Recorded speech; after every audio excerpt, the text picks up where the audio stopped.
お、宗男さん is coming こんにちは。どうもこんにちは、宗男さん。杉野さんにお誘いいただきまして参加させていただきました。よろしくお世話になります。よろしくお願いします。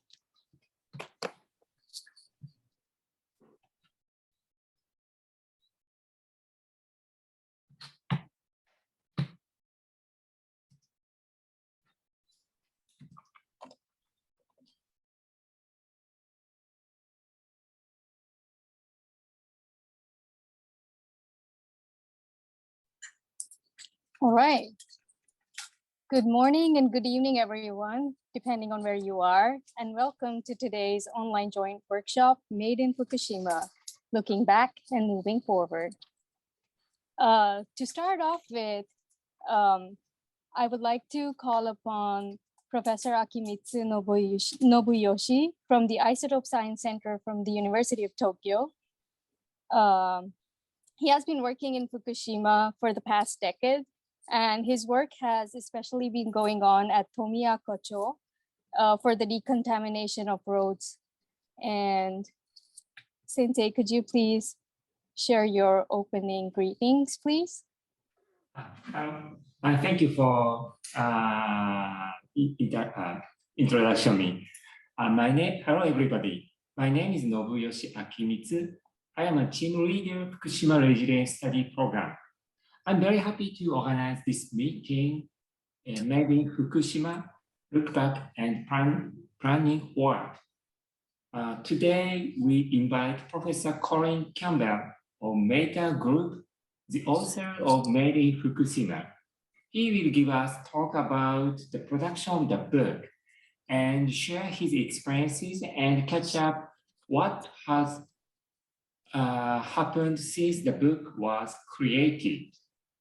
Mr. Christian Hatter, he will share his experiences to us, and Professor Kazunori Akutagawa from National Institute of Technology, Fukushima College, will talk about his experiences in the region in the last decade. He will show us interesting data today. At the end of this work, we will have in-depth discussion on the future of Fukushima reconstruction with the past plants. Finally, I would like to express my deep appreciation to the members of organization committee, especially Doctors Mizoguchi, Sugino, Kawate, and Ozeki. I hope that all attendees will enjoy this meeting. Thank you. I really appreciate discussion from young people. Okay, that's all. Thank you so much, Sensei. And in the rush of introducing Akimitsu Sensei, I totally forgot to introduce myself. I'm Sonali Chauhan from the University of Tokyo, and I'll be the conductor today. Before we dive into the workshop, allow us to share the video. And while the video is setting up, for today's workshop, we have a vision. And let me share the 5 points of our workshop vision. The first one is to learn different perspectives. Second is to reflect and move forward with new strategies. Third is to have an explorative and inquisitive mindset. And we hope to have a frank and open communication. And the last, but not the least, let's embrace new technology while maintaining tradition. With that being said, let's look at our first video, Fukushima Reborn.「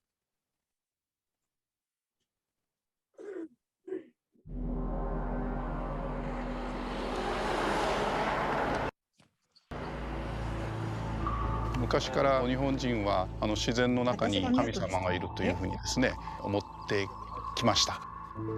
ミュートって何？環境？あ、これか。もともと飯舘村が産業が農業が中心だったってこともあって、飯舘っていうのはお米の家みたいなそんな意味がある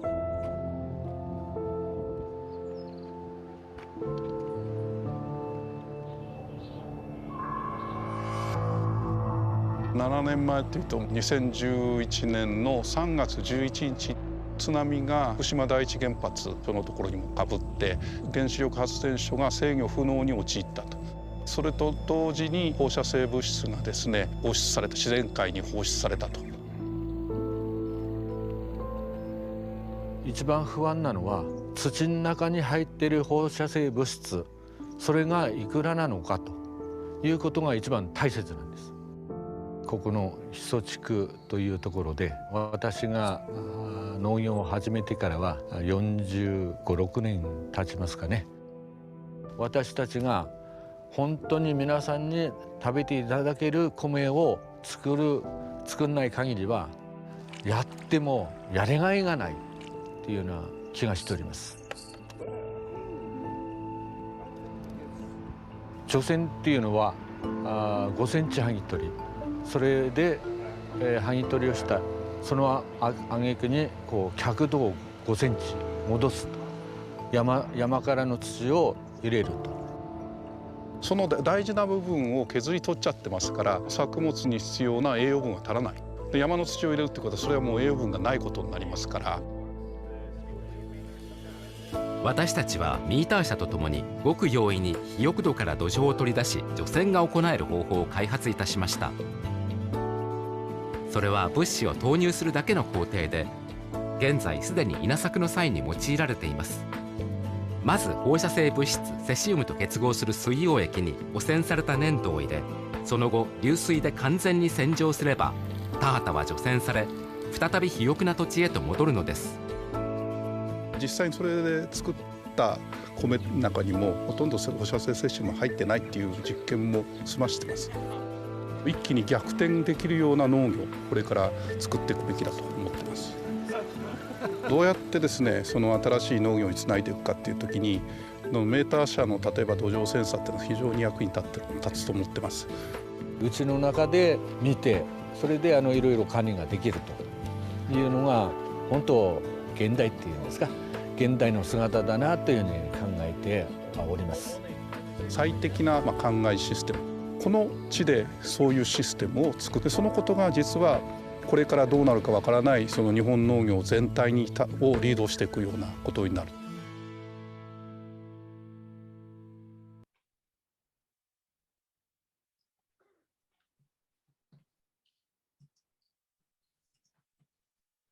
Okay, so with that, we have set the tone for the joint workshop today.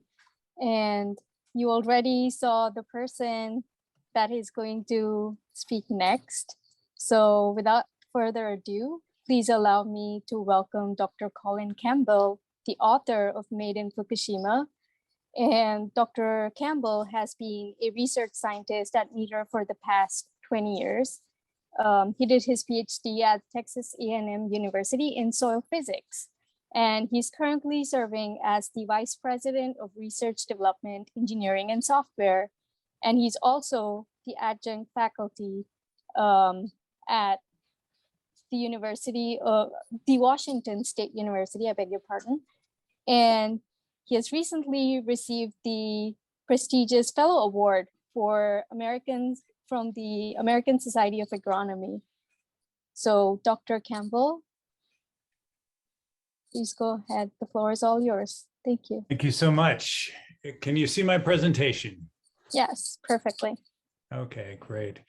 It's a great pleasure to be here with all of you today. One of my favorite things is going to Japan, and I get often asked, how many times have you been to Japan? Because it's pretty rare here in the United States for people to go there. And I don't think I can count the number of times I've been there visiting my good friends, especially Dr. Mizuguchi and others, to work on ideas for instrumentation and the needs of the Japanese people.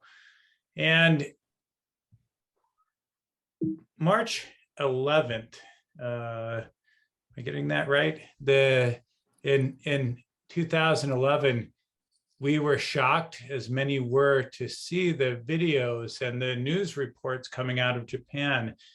And often when we see news reports coming out, when they're so far away, we often have the tendency of saying, oh, that's really sad. I wish the people all the best who are dealing with this, but we don't really think, how can I have an impact on the suffering and the challenges of the individuals that are experiencing these things?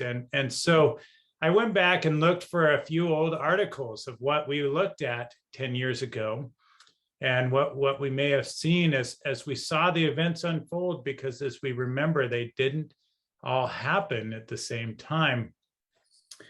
And when we look at through a lens like this, we often forget maybe the most important thing, that after all this went down, there were many, many people who have names and who had lives that were affected and impacted in ways that most can't imagine.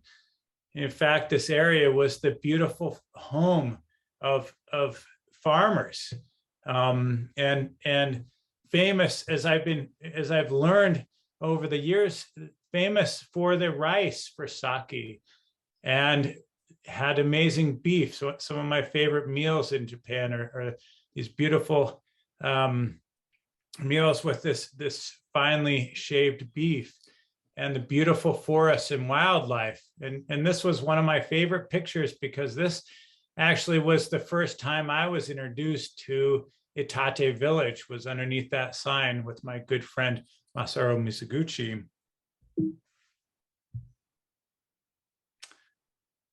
So after this happened, there was a really simple question, and I went back and looked in my emails to see if I could find this. And what I found was emails from me first asking how Dr. Mizuguchi and his family were doing, and then discussing ways that we could help.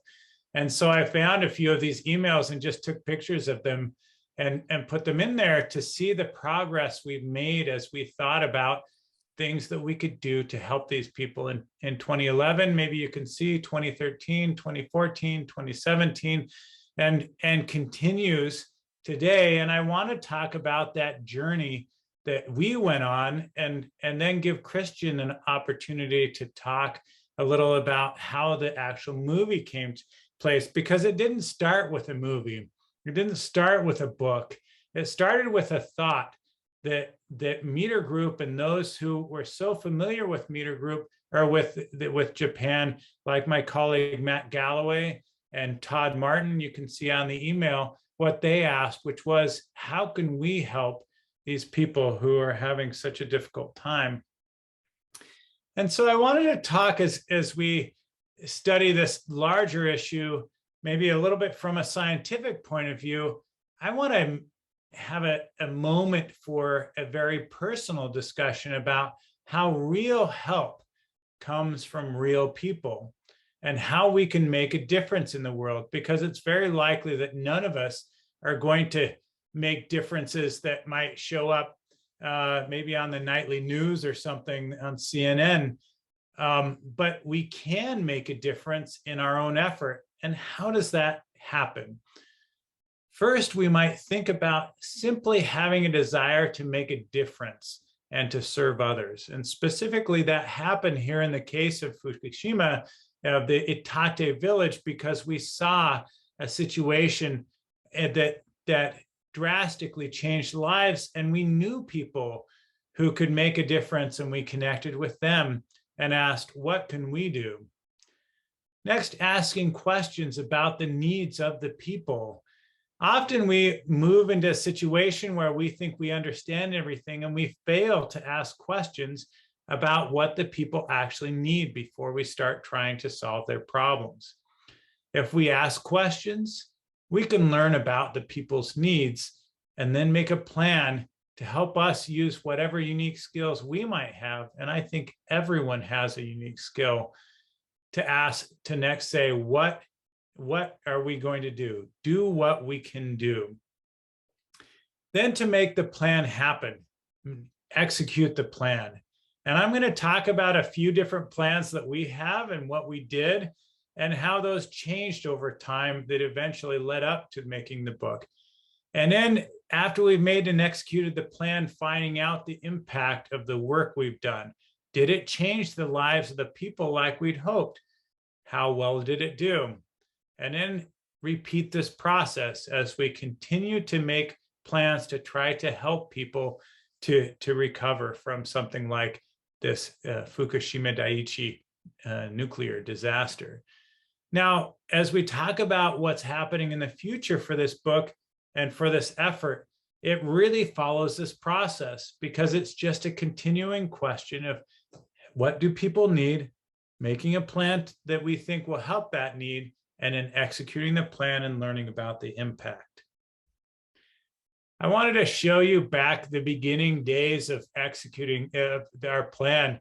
On the left is Dr. Mizuguchi in his office in Tokyo, and I believe that he's testing on his phone some of the work that had been done to try to make a Geiger counter to look at the radiation.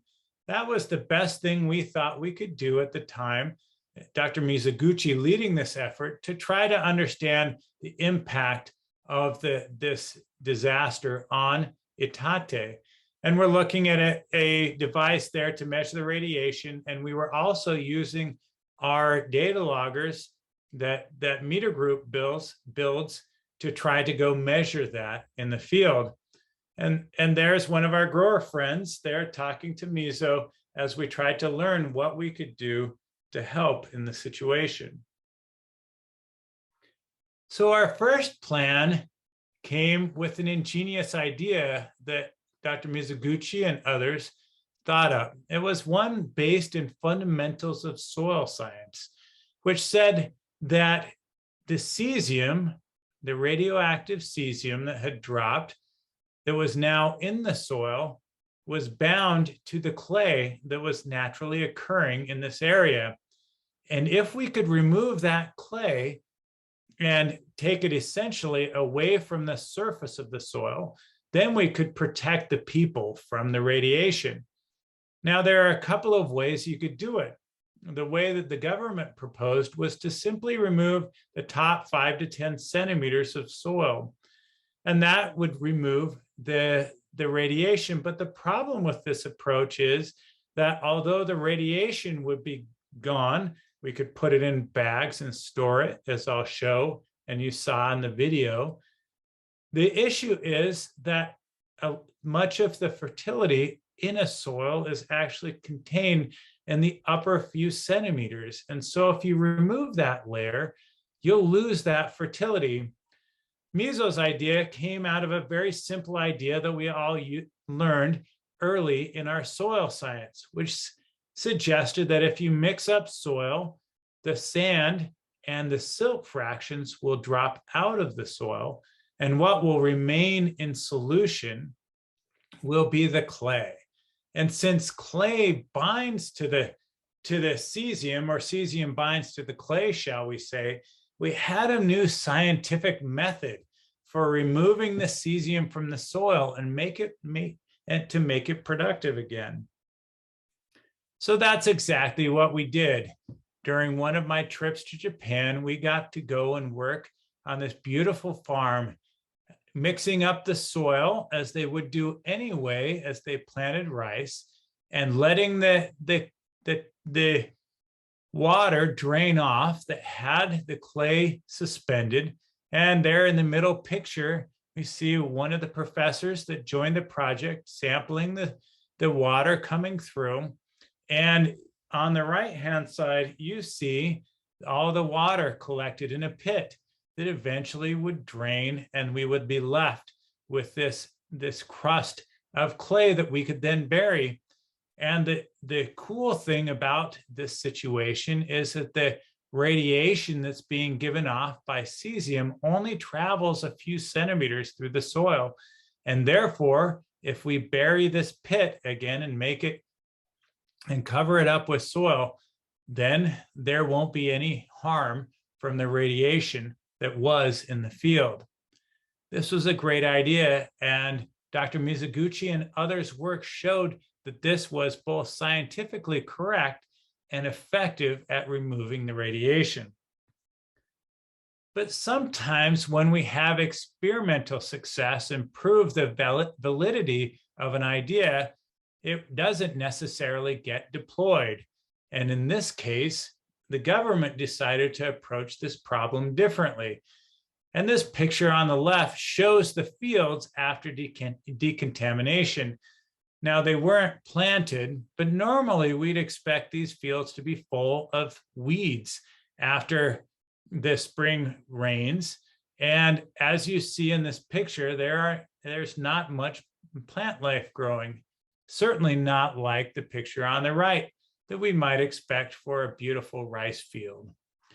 So the government decided to approach this problem in a different way.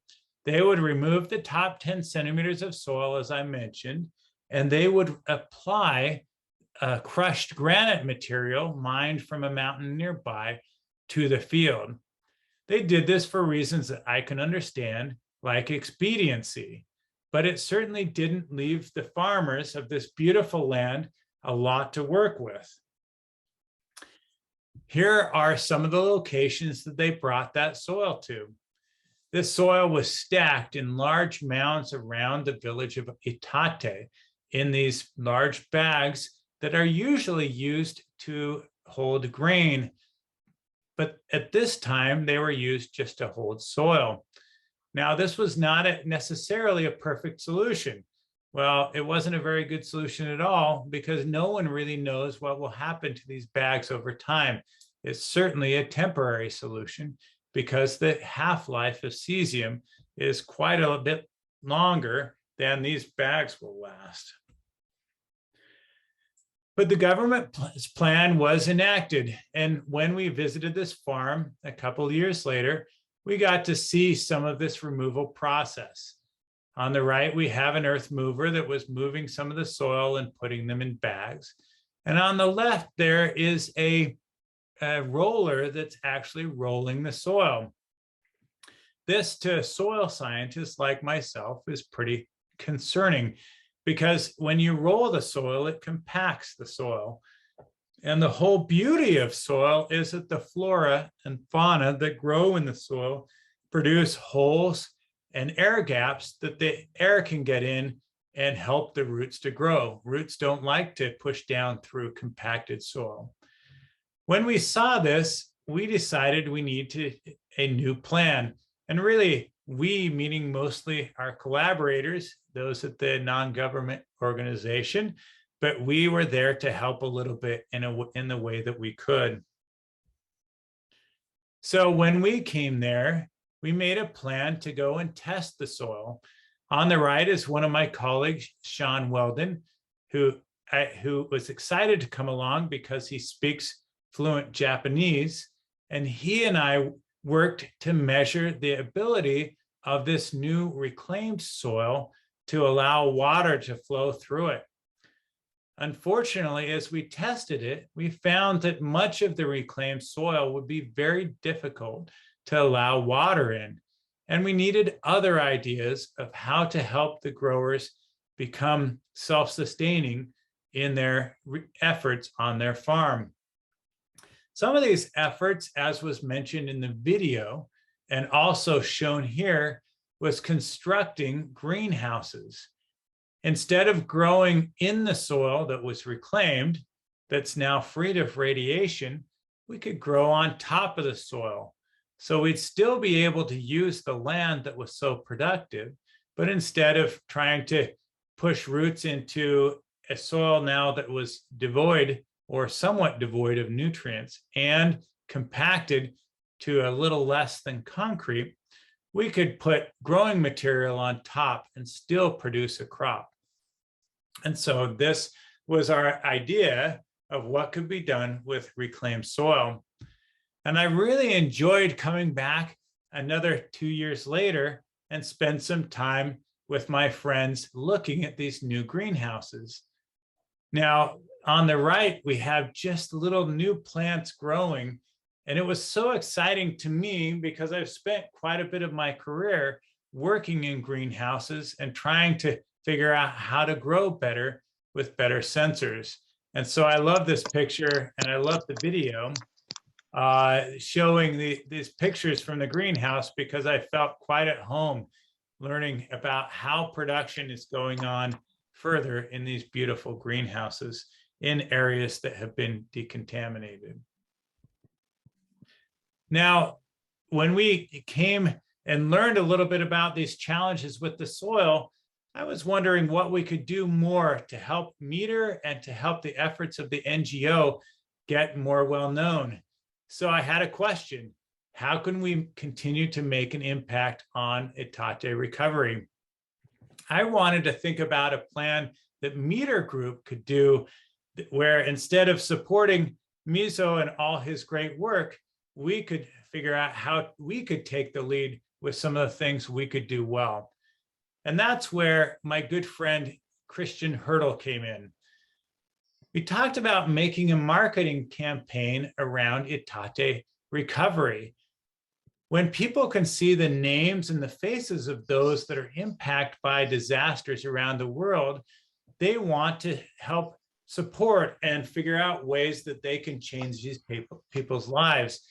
So in the process of this campaign, we could enhance the awareness of the NGO's effort and the plight of the farmers in Itate, and also promote Meter's brand in supporting these global issues.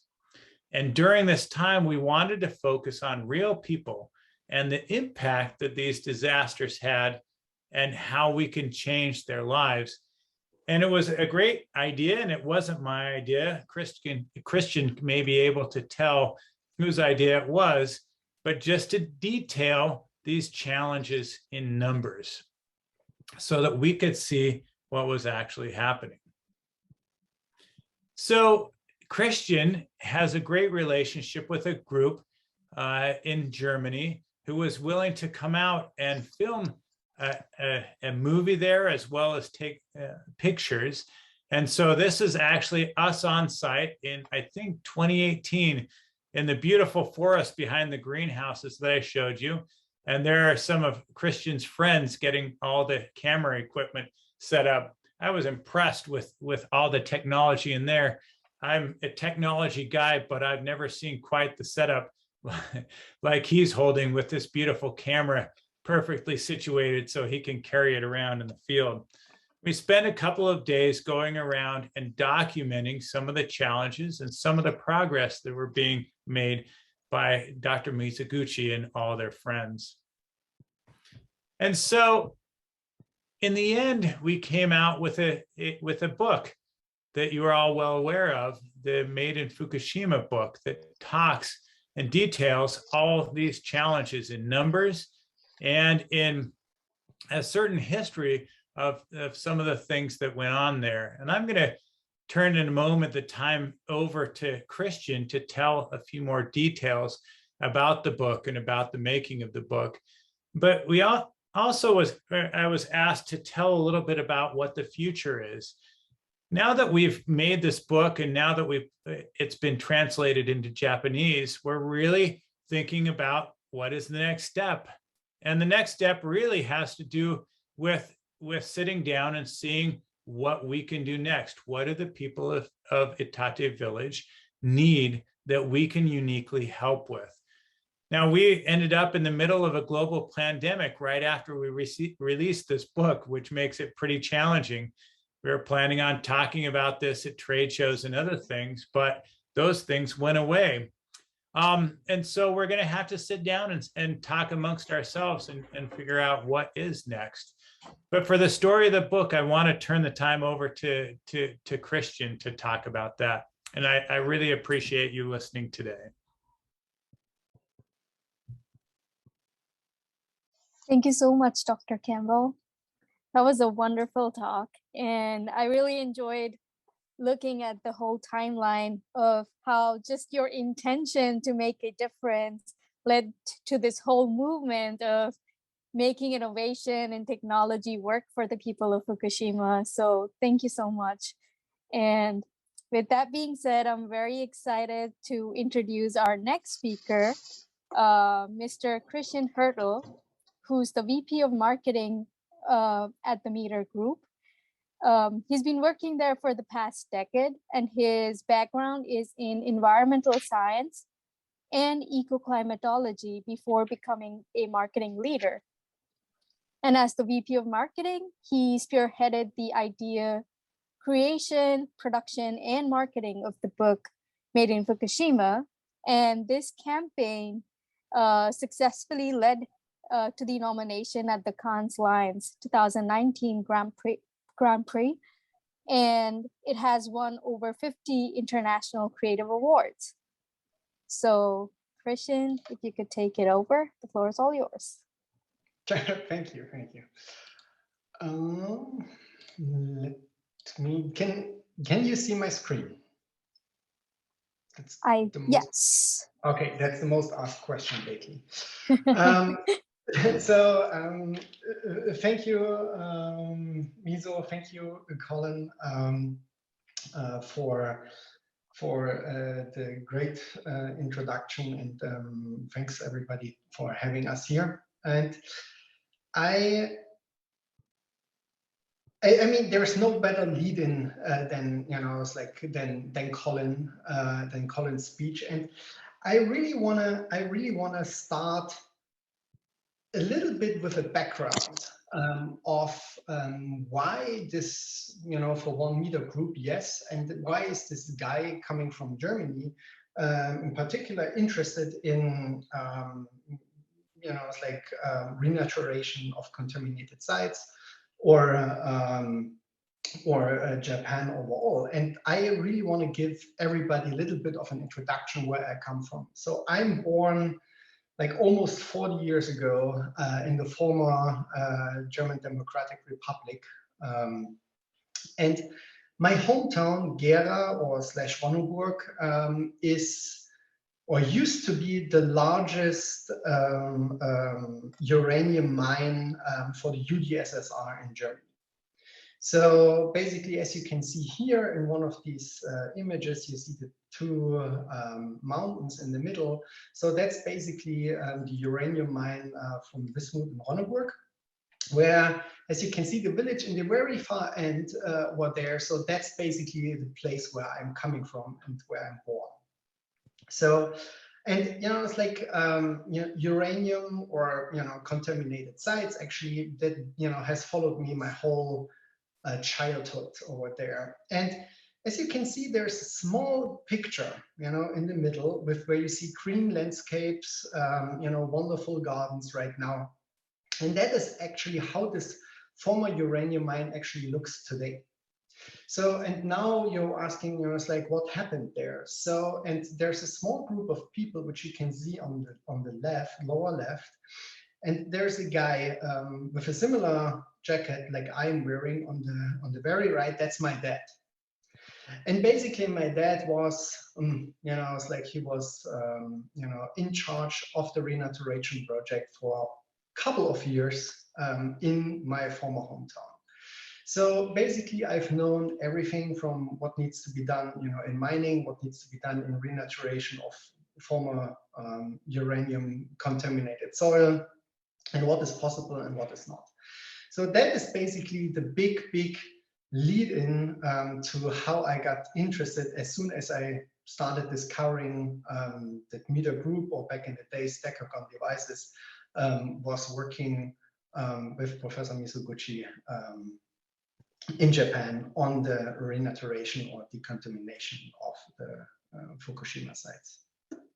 So, and that being said, I was like, I really want to tackle the why, Fukushima first. For one, Colin already introduced it perfectly. It's like it's the support of Professor Dr. Misoguchi. It's like MIDA was pretty early involved. It's like from the beginning after disaster. I think for us as a company, it's like it's always important to show the impact or the importance of science. And that should not only, it's like be within our scientific community. So we should always aim for broaden the scope, or we should broaden the audience actually to the broader public. So the other thing what we really wanted to do is basically we wanted to reach global awareness for the work of the people they are doing in Fukushima. Since I was so impressed about all the stories, all the it's like all the work what the University of Tokyo or Professor Misoguchi and the villagers are putting in. in their home country. And then I really want to point out that even Pullman, where MIF Group is located, has a small tie, it's like towards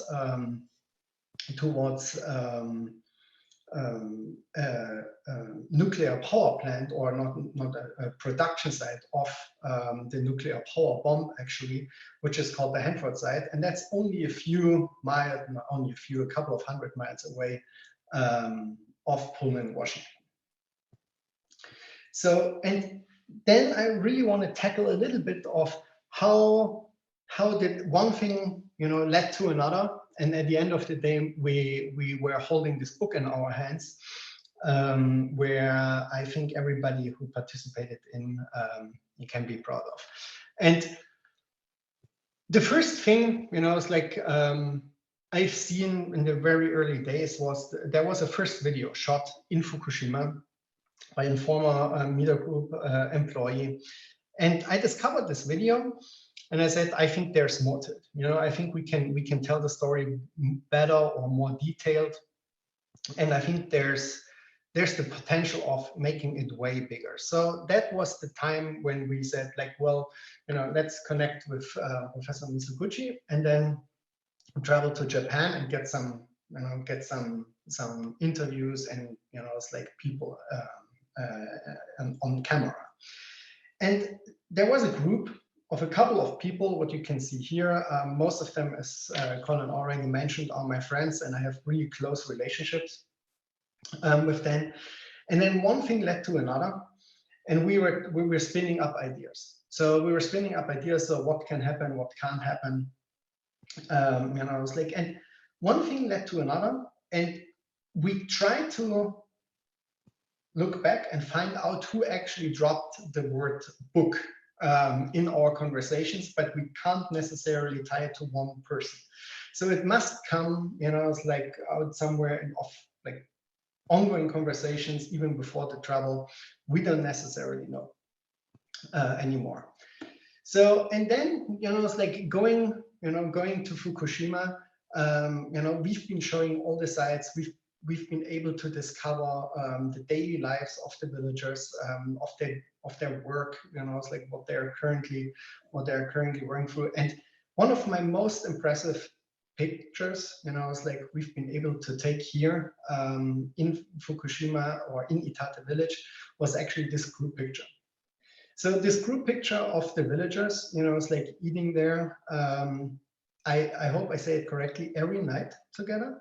I think that was really impressive for all of us, because this shows just an amazing community. It's like trying to restore and trying to make their former village again livable. So, and these are some people, they've been involved. So there was an agency involved called Service Plan, and the reason why we involved this agency is my close friend Franz Röppischer. So, and the reason why Franz was particularly interested in the Fukushima campaign as well is because we shared the same hometown. So we know each other for over 20 years, basically, and Franz grew up in the same uranium mining area as I did. And then there's Franz's close partner, Lawrence. There's the photographer and art director, Nick, the film crew. We were able to meet wonderful Japanese people from the producing company Dentsu. There was a design agency who focused solely on, it's like trying to visualize the book in numbers and make it really digestible for readers. And then, of course, it's like the villagers of Itate, Professor Mizoguchi, Colin, and many, many more, which I can't all count here. And I'm not sure if everybody has seen basically how the book was actually produced. So this very, very special thing on this book is the book is actually printed on rice straw paper, and the rice straws are actually harvested on fields in Fukushima. And the Japanese book production techniques. You know, it's like a super handcraft, and it's a highly complex process. And for us, one of the biggest challenges actually is how can we produce this book at scale? So we created, I think, 600 copies of the book. And, you know, like this was something which could have not been done, you know, it's like in a very manual, handcrafted way. So we were looking for a partner who helped actually to develop the paper for the book and then actually produce this, you know, at scale. And I hope that the video will work without any delays.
So, and then I texted a link. I sent a link into the chat, of the Google, not of the Google, of the Zoom chat window over here. So I added this video because I don't necessarily know if everybody has seen the book in reality, but we have filmed a video basically with a complete walkthrough of every page of the book. So I posted it in the chat.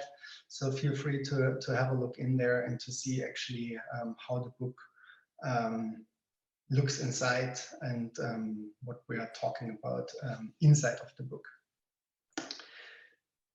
I want to skip this one. And then at the very end, I really want to talk about results. So, and the easiest thing to mention is actually that this uncountable number of awards the book has won. You know, mostly on a creative level, where the majority of the juries have been just impressed by the story and by the uniqueness of the book which was created.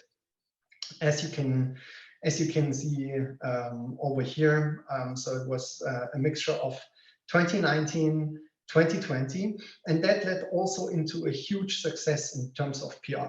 You know, in terms of PR around Made in Fukushima, in terms of PR around Fukushima itself over the past, I would say, 3 years, almost now, 2.5 years now. And I'd wish, you know, it's like to show a little bit more, you know, it's like, what, you know, what could happen or what can happen, you know, in terms of the follow-up of the book. Since Professor Mizuguchi knows that we had already wonderful ideas and plans, how to proceed and how to make the whole Made in Fukushima thing actually even bigger. I just remember the sake, it's like where we were all excited of. And then the global pandemic hit, which actually, slowed down, certain things, slowed down the ability to travel. But overall, and that's why I'm super glad being here today in this workshop, to continue and support and document the progress of the people. And then let's have a conversation on what can be done in addition, to the villagers, to Itate, and then to the people in Japan around products from Fukushima. And for everybody here in the workshop, I'm always open for feedback and ideas. And I was like, this is my email address. So whatever it is, feel free to reach out to me and connect with me. Thank you. Thank you so much, Mr. Christian. It was really wonderful to see how you took the intention and idea of Dr. Colin so much further and won so much global recognition, and you've taken Itate to a global scale. So I'm sure you're going to have a wonderful discussion at the end of the session. But without further ado, let's welcome our next speaker, Dr. Kazunori Akutagawa, who is professor at the National Institute of Technology at the Fukushima College. Dr. Akutagawa graduated from the Department of Civil Engineering at Ritsumeikan University, and he is a resident of Fukushima, and he's been a veteran in leading reconstruction work in Fukushima. So let's hear from Dr. Akutagawa about the work that he has been doing in Fukushima in the past decade or so. Sensei, please take over. The floor is yours. ありがとうございます。それでは、発表を始めさせていただきます。このような機会をいただきましてありがとうございます。で、今回私が紹介させていただきますのは、こういった内容になります。ゆっくり喋ります。通訳の方もいらっしゃるので。私が働いています、学校というのは、工業高等専門学校、一般的に高専と呼ばれている学校です。で、これは2015年に調査した内容の結果を報告したいと思います。若い世代が原子力に関してどのような認識を持っているかということのアンケート調査をしました。で、実はこの調査は、私どもの学校で専攻科アドバンストコースっていうのがありまして、大学の3年生、4年生の、学生と一緒にしました。まず最初に高専というのは高校3年と大学2年が、一緒になっている学校という仕組みです。で、まずどんな質問をしたかというと、このようになっています。英語で見てらっしゃる方がいらっしゃると思いますので、日本語については読むようにしたいと思います。アンケートの内容としては、原子力発電所は今後も重要なものだと考えますか？電気を供給するための方法として、原子力エネルギーを使用することに賛成しますか？自らの経験や技術の向上を踏まえて考えると、原子力発電所は安全に行われていると思いますか？核廃棄物は安全に封じ込められ、適切な手順で使用されている限り、安全に輸送されることができると思いますか？原子力発電所の近くや中で生活することや作業することは安全であると感じますか？過去と未来の核廃棄物に対する、計画が心配であると感じますか？最後は原子力発電所に関しての事故に関して自由記述をお願いしています。これも2つほど紹介したいと思います。では、この内容についてどのように行ったかというところを説明させていただきます。先ほども言いましたけれども、高専というのは全国に51ございまして、今回協力いただいたのはここに書いてある、高専の学生さんです。全部で1240名、回答いただきました。で、福島高専、ここなんですけれども、1F から 45km で、一番 1F から近い高等教育機関ということになります。で、日本だけでは、ちょっと、比較対象にならないと思いまして、ちょうど2015年に、先ほど言いました学生が、フランスの方に留学していました。IUT という、技術、短期大学がございまして、そこの、カレーとリールというところでアンケート調査を同様に行いました。両方合わせて108名です。その結果について、どのような、結果が出てたかというんですけども、これは実際のデータを見てみたいと思います。まず、原子力発電所は今後も重要なものだと考えますかということ。でもう一度言います。2015年です。日本では 80% が重要である。どちらかであれば重要であるというふうに、高専の学生は回答しています。フランスでは、2つ合わせて約 60%、65%、2% ぐらいですかね。63% ですね。重要である。どちらかといえば重要であるということで、事故を受けた日本の方が原子力発電所の重要性というのを認識しているという結果が出ています。次に行きます。電気を供給するための方法の一つとして、原子力エネルギーを使用することに賛成しますかという質問です。これも繰り返しています。2015年のアンケート調査です。日本では 70%、フランスでは 58% が強く賛成する。どちらかといえば賛成するという回答になっています。ちょっとこれを見ると皆さん、って思ってるんじゃないかと思います。これについてのコメントも後半でしたいと思います。次に、自らの経験や技術の向上を踏まえて考えると、原子力発電所は現在も安全に行われていると思いますかというところなんですが、これになるとやはり下がります。それでも、日本では 31%、フランスでは 37% が、安全を強く思うんです。どちらでもないを加えますと、日本でも 60% 以上を超えていますし、フランスでは 70% を超えているような状況でした。何度も言って申し訳ありません。これ、2015年のアンケートです。で、次に今度は将来のことになります。核廃棄物は安全に閉じ込められ、適切な手段が使用されている限り、安全に輸送されることができると思いますか？日本では、67% ぐらいが安全だと思っています。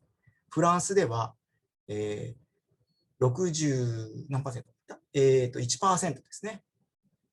すいません。どちらでもないも加えて 61% です。危険と思わないパーセンテージがこのようになります。で、次になるとやはり下がってきてしまうんですね。原子力発電所の近くや中で生活することや作業することは安全であると感じますかというふうになると、どちらでもないというふうに合わせても日本でも 40%、フランスでも34% ぐらいですね。何を言いたいかと言いますと、放射線は危険だということを認識していることがこれでわかるかと思います。で、次に行きます。過去と未来の核廃棄物に対するための計画が心配であると感じますか？将来について心配しているというのは、日本では 70% 以上、フランスでも 60% が心配であるというふうに考えています。この状況を見て、何をしたかというと、日本とフランスで、検定をしてみました。で、結局どういう結果になったかといいますと、これ、繰り返しになります。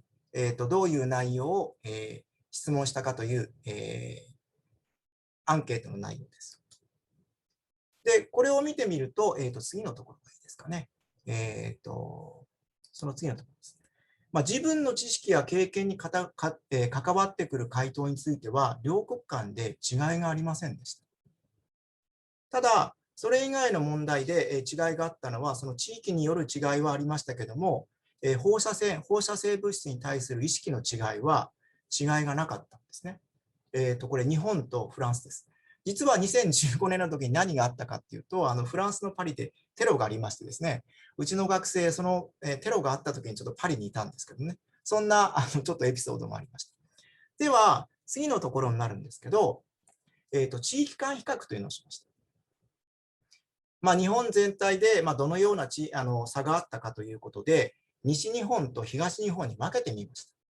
日本国内の地域間での意識の比較、あとは福島高専と比較して各地域の状況を把握するということをしてみました。次からまた見てください。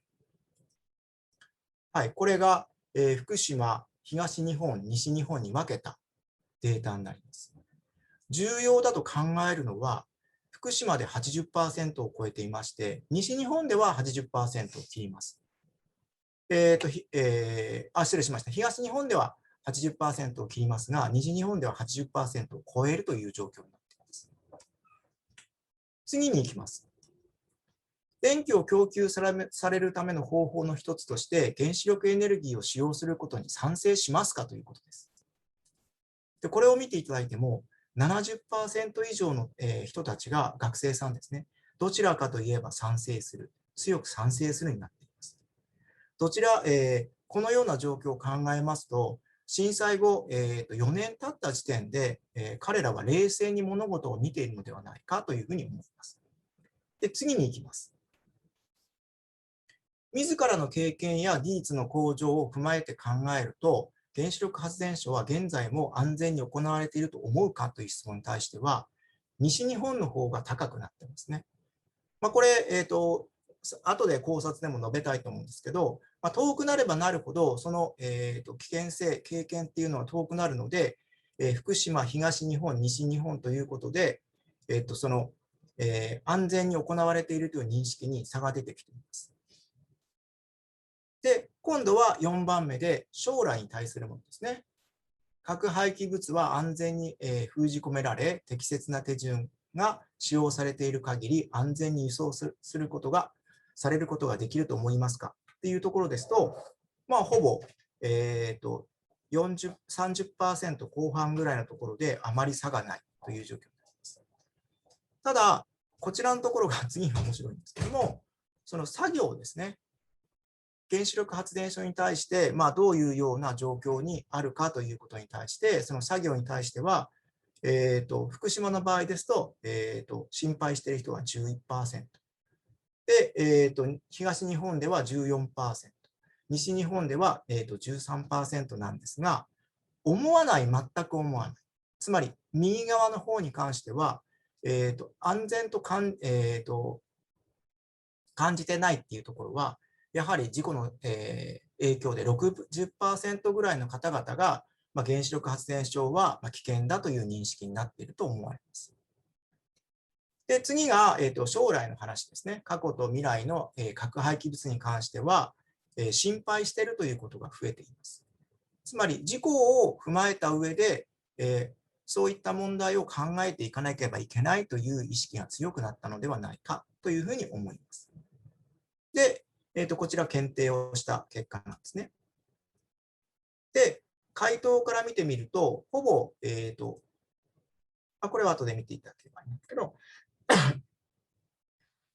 地域によって回答比率が変わるというのがありましたけども、1番、2番、4番、5番、6番に関しては、地域によって変わらないという形になっています。と、今度は、もうちょっと、突っ込んだ形をしてみました。福島高専と全体ではなくて、それぞれの高専で見てみるということをしました。長野高専、奈良高専の方ですと、その放射線に関する教育をしていたというところになります。見ていただきますと、ほぼ同じような関係で、状況としては、ここのところですね。長野高専では、自らの経験や技術の向上を踏まえて考えると、原子力発電所は現在も安全に行われていると思いますかというところで、強く思うを合わせると 60% を超しているという状況になっています。突出して、長野高専ではそういったことに対しての意識が変わっているということがありました。で、こちらは輸送の点です。これになると、ほぼ同じような形になります。で、作業に関しても、ほぼ同じような感じになっています。で、将来に対することに関して、それぞれの高専で 70% 以上の、学生さんは心配というふうに感じているという結果になっています。検定の結果を説明してもあれなので、ここからちょっと議論というか、内容について説明していきたいと思います。と、検定の結果から、福島と奈良のところなんですけど、自らの経験や技術の向上を踏まえて考えると、原子力発電所は安全に行われていると思いますかということで、福島よりも西日本の方が安全に行われていると思うという回答の割合が多かったです。で、問いの内容で自らの経験に着目して、高専間で教育方法の違いがあるのではないかというふうに考えました。で、福島高専と奈良高専の比較では回答に差がありませんでした。つまり何かというと、知識を持つことによって、その、危険なものに対する対処の仕方が、変わってくるということがあるのではないかというふうに推測しています。事故現場からの距離が関係しているのではないかとか、事故現場から遠ければ遠いほど身近に感じることができないとか、福島の学生と意識の差が生じる結果につながっているのではないかというようなことを考えました。で、ここで今度は内容として、奈良高専の場合なんですけど、奈良高専からこの、アンケートに対してコメントがありました。エネルギー工学関係の講義が機械工学科、電気工学科、電子制御工学科、物質化学工学科等にありますが、アンケートに答えてくれた学生がすべて上記を履修しているとは限りませんので、我が国の状況を踏まえた一般論として、何らかの電力の安定供給が必要だと理解しているのではないかと思います。これは長野高専からの、奈良高専からのコメントです。水力は、火力、CO2 問題がある。これはまだ SDGs が、強く叫ばれる前の段階です。限界がある以上、原子力に頼らざるを得ないと考えるのかもしれませんという回答でした。でまた、状況によるものもあります。関西電力では原子力依存度が 50% でした。原発を稼働させるという、関西電力の意向や新聞やテレビで報道されていますし、他電力会社から電気を融通してもらっているので、関西電力の、苦しさが分かっているのかもしれません。一方で原発は若狭湾に集中しており、何らかの事故が発生したとしても、奈良までは及ばないと高をくくっている人がいるのかもしれませんっていうコメントをいただきました。奈良高専の学生としては、電力事情の状況を踏まえた一般論としての理解があるのではないか。関西電力に関する報道もあることから、距離に関係なく福島と同様な意識を持っている。福島も原発がありますので、PR 活動ですね。それによって、認識が同じになっているのではないか。で、回答に、違いがないという結果になったのではないかという、推測をしました。で、これ、今度は、カレーとリールで、フランスの2つの学校で違いがあるかっていう結果なんで、これはちょっと飛ばします。ここからちょっと皆さんに問いかけをしたいと思っています。ここですね。日本の国内の18の高専における地域間とフランスの、2つの IUT における地域間の地域ごとの意識が同じでした。意識の違いっていうのは何にあるのかっていうのを考えたんですね。それは教育水準に依存するのではないかというふうに考えました。知識によって危険に対する意識は変化します。今回のコロナウイルスに関しても、知識を持っている人はそんなに恐れませんが、知識のない方はすごく恐れるというケースが見られると思います。その危険に対する意識レベルも同様ではないかと。高専という教育システムを使ったところで、調査をしましたので、福島と同様の意識が構成されているのではないかというふうに考えています。ここからは研究の方で、高専の人材、育成事業は効率的な結果を導き出すっていうことになってしまったんですけども、1F から最も近い福島高専がやはり教育の中心をなすべきだというふうに考えています。で、この中で今度は具体的な話をちょっと2つ取り上げたいと思います。繰り返して言います。2015年の、意識です。マイナス意見なんですけど、原子力発電所はコスト面を考えると、重要な発電方法であると。しかし、事故が起こると取り返しがつかないし、その場合にかかるお金を考えると、原子力発電のコスト面でのメリットはないと思う。廃棄物も半永久的に管理しなければならないことから、人間が使ってもいいものではないと思う。少しずつ、減らしていき、原子力に頼らない技術、社会にしていく必要があると思う。これ、長野高専の学生さんの意見です。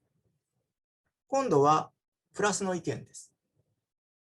3.11 以前から原発自体は危険だと思っていたが、だからこそ国や企業は私たち以上に原発のことを詳しく、そのための危険も熟知しており、対策も十分に考えられているのであろうと考えていたのです。しかし、3.11 による原発事故で、それは楽観的な考えであり、原発関係者は非常時に対応するための対策や訓練を徹底しない印象を受けた。それでも原発による恩恵は大きく、新エネルギーもしくは新しい発電方式が確立されない限り、原発は必要であると考える。したがって地震大国の日本だからこそ安全対策を考え、実用化し、原発の安全性と信頼性を築いていくことが現実的で重要ではないかと考える。これは東京高専の学生さんの意見です。で、この意見を通して、高専生の意識をまとめてみますと、今後の日本の電力事情についての、意見が多かったり、核廃棄物の処理に関する意見が多かったりします。原発関係者やメディアに対する意見、自分の将来を考えるきっかけになったという意見などがありました。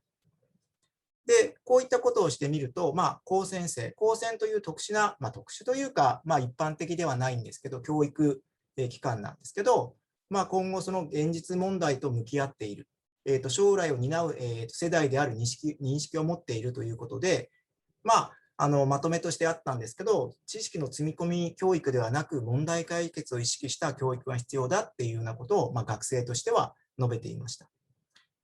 以上が私の発表として、これまで福島であったことを部分的ではなく全体的として見た結果がこういうふうな形になっています。これ、原子力学会で私発表したんですけど、あんまり受けなかったですね。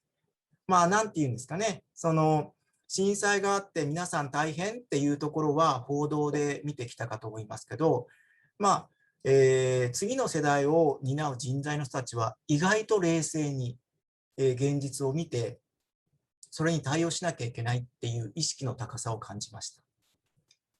最後に、今回のこの内容で、10年経ったわけですけども、10年経って何が変わったかって言いますと、学生さんが、事故に対する、認識は低くなっています。で、放射線に対する過度の過敏な反応は、減ってきていると思います。ただ、それによって甘えるのではなく、今 SDGs も進んでいますので、原子力から次のものに進んでいくっていうのは必要になると思いますが、2015年の段階でも新しいエネルギーが出るまでの間は原子力発電所は必要だということを学生は認識していたということで、私の発表の、まとめとしたいと思います。ご清聴ありがとうございました。以上です。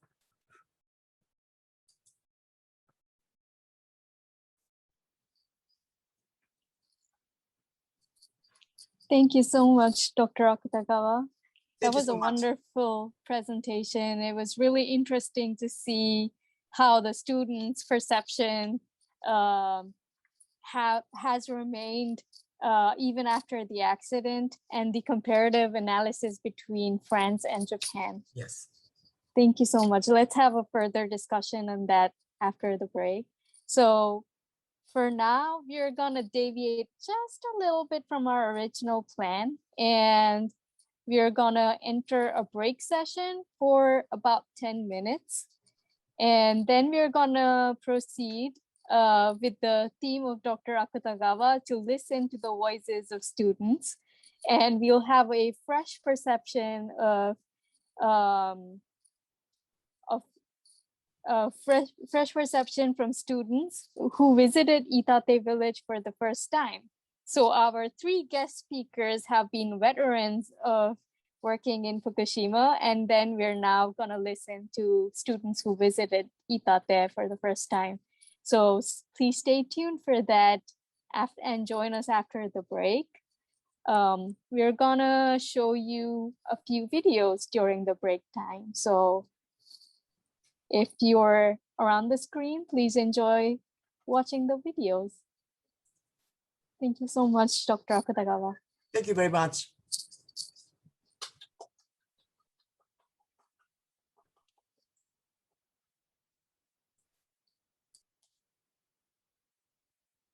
I'm pretty sure everyone's wants to basically combine all the information that we have heard so far. So let's take a very small break session.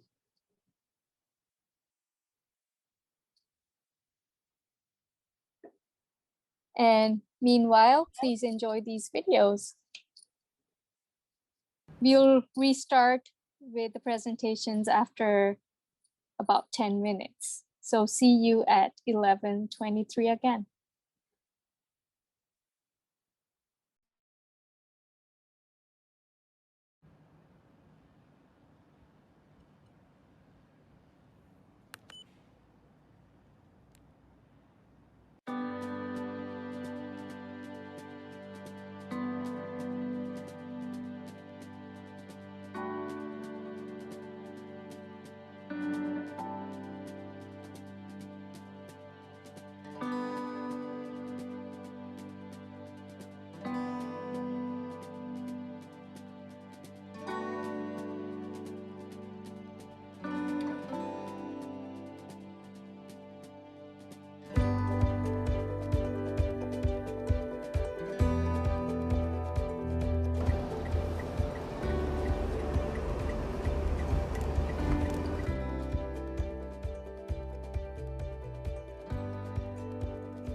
All right, welcome back, everyone.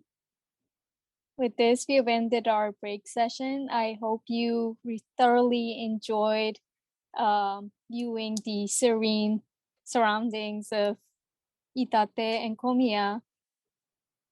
And if you were wondering what those videos were all about, I would now like to invite Dr. Hiroaki Sugino from the Graduate School of Agriculture and Life Sciences here at the University of Tokyo. Dr. Sugino has been working in Fukushima for the past 4 years, but he's such an integral part of the project that I'm pretty sure everyone here already knows him. So Sugino Sensei, please tell us a little bit more about the videos. はい、皆さん、ショートブレイクからお戻りいただきましてありがとうございます。ですね、これからの時間ではゲストスピーカーの皆さんを交えて、ディスカッションの時間にできればと思っておりますが、その前に先ほどの休憩時間中に流しましたビデオについて解説をさせていただければと思います。まず最初のビデオは、先ほどこの後ですね、発表いただく、毎年飯舘村のプロジェクトに参加していただいている学生グループがあるんですけれども、今年のグループの1年先輩にあたるグループのメンバーが作成した飯舘村のプロモーションビデオになります。ビデオの名前はですね、キャンベル先生とハーテル先生が作られた本、メイドイン福島に尊敬とオマージュの念を込めまして、メイドイン飯舘となっております。そして2番目のビデオも同じく飯舘村のプロモーションビデオとして作られたマテイライフ飯舘というタイトルで作られたビデオになります。こちらの方は東京の生活と飯舘の生活をつなぐような形で画面構成をして学生さんたちが東京に住んでいる人たちに福島や飯舘に目を向けて現地に行くことの重要性というのを訴えかけるためのビデオになっております。そして3番目のビデオはキャンベル先生のご発表にも出てきました飯舘村の小宮というところで暮らしていらっしゃる花仙人と一緒に花咲くきれいな花園を歩いているような韓国になってもらうことをコンセプトに作られたプロモーションビデオです。いずれもシンポジウム冒頭で流しましたビデオから10年経った現在の飯舘村の姿です。この10年の歴史と現在の姿を確認した上で、これからの未来に向けた目線を合わせて議論するということで、今後の福島に必要な復興の形を考え、議論していければと思います。では iPads グループの皆さんに発表いただきたいと思います。Thank you so much, Sugino Sensei. I would now like to invite the students of iPads who are now working in Itate on a small project, and they're gonna. Students, could you please turn on your videos? Awesome. And if you could share your screen with the presentation, that would be awesome. Thank you, Haruki. All right, so going with the theme of Dr. Akutagawa, let us listen to our students who visited Itate for the first time. Students, the floor is all yours. Thank you so much. Good morning, everyone. Today, we are going to present about Itate Village first impression presentation after visiting Itate Village in November. So, can you please next slide? Yes, thank you so much. So, the first of all, I would like to thanks to everyone for joining us today. So, it is our privilege to present today's workshop. And we are an international team. So, I'm from Myanmar, and my colleagues also from Costa Rica, and of course, some are Japanese students. So, Anna, can you take the floor, please? Yes, We are a group of international and Japanese students, and as a diverse group, we are looking to research about Itate village and see different perspectives in order to propose future solutions for the recovery of the zone. Next slide, please. Our main research question would be, what is the definition of the reconstruction right now? What is what the people want to reconstruct? Not only talking about reconstruction without answering what are we looking for. The point of what that we thought is to think about this local people happiness. What is going to make them happy? What direction do we need to go in? So we plan to make more visits to Itate village. We're going to make interviews and interact with local people in order to understand the situation. Next slide. So now I think Haru is going to, I'm going to pass the word to Haru. Oh, so today we will talk about what we felt in the Itate village. And before our visit, we saw the village and villagers are in serious situations and struggle with reconstruction. However, after our visit, we think that the village is very different from what we expected. Okay, thank you. Luckily, we got a chance to talk with the mayor in the village. He says that regeneration of value of life is important for reconstruction. This was made us realize that we have to know what is the happiness of villagers before we consider the definition of reconstruction. Please, next page.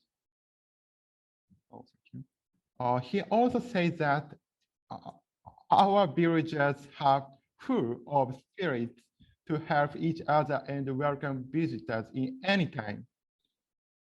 Yeah, you can see this slide, how they care. Even though we had no appointment, they treated us well, and how yuzumiso daikon, yuzumiso radish is so delicious that I keep waiting to commercialize it. Yeah. Please, next page. Using the site of our former agriculture supermarket, the industry, academia, and government collaboration is trying to build a new sustainable construction center. The village just technofied because of many cooperation and support are effective.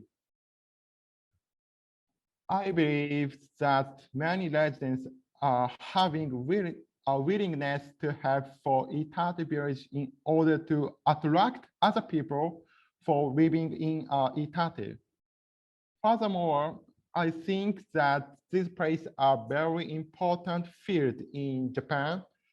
So it's a chance to make an ideal sustainable place. Thank you. Now we will talk about agriculture of the village. This picture this is a picture of bell pepper cultivation. This crop is grown by using drip irrigation systems and IoT tools.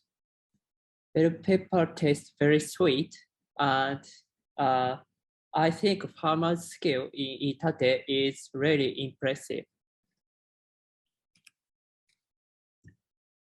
Next are the pictures of floriculture and livestock, which is famous for the village. Advanced technology like automatic management of sunlight or year-round grazing are also tried in this field. We're surprised that we surprised that farmers in Iitate are very eager to introduce new technologies to the field.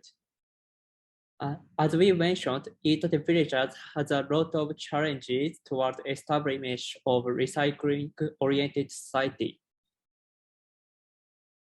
In order to realize it, villagers want collaboration between industry, government, and academia. And this is what impressed me, spoken by one of the villagers. The key to recovery is that whole parts work together in order to realize the reconstruction and achieve the sustainable society.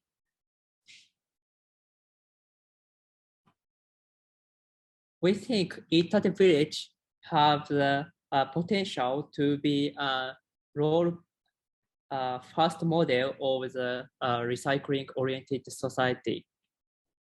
On the other hand, we could see some problems which are different from the past 10 years. One is the wild animal damage. It seems like habitat differentiation between people and wild animals has been lost, maybe because there has been no one in the village for a long time. We saw the garden ravaged by wild boar, even there is a house really near this yard. And one of the villagers saw the video that how the boars got across before him, even as he rode with a large and noisy agricultural machine. And also we saw 20 to 30 monkeys gleaning left rice after the harvest, although electric fences surround the village.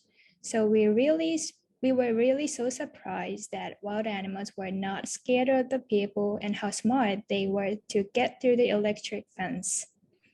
And another is in the farmlands. The fertile topsoil was lost in the decontamination process, and the drainage system was also destroyed. So that made the farmlands difficult to reuse. So we learned that decontamination is not the end of the recovery. Next slide, please. And as for the facilities, the village has a really new and beautiful school, hospital, and other public facilities, and that makes the village more comfortable. But however, the village faces people shortage and a difficult financial situation under a declining and aging population. For example, in the case of hospital, a doctor is there only 2 days a week. So we felt that need to not only build a facility, but also to think about how to sustain them in the future. As here's the summary. Actually, before visiting Iitate village, we imagined that the village was kind of closed and villagers were also kind of closed and unwilling to accept something new. However, after visiting there, we felt the villagers were really helpful and open-minded. And also as youngsters in the village are interested in making the village more active, so we felt that the villagers actively had been trying to make the village with lots of happiness. Although we could see some problems which are different from the past 10 years, but we think that Iitate village can have the potential to be a model case for sustainable society.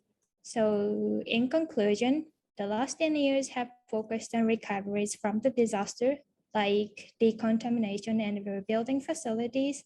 But from now on, we think we can focus on creating a recycling-based society with lots of each stakeholder's happiness, that is technologically, economically, socially, and environmentally sustainable.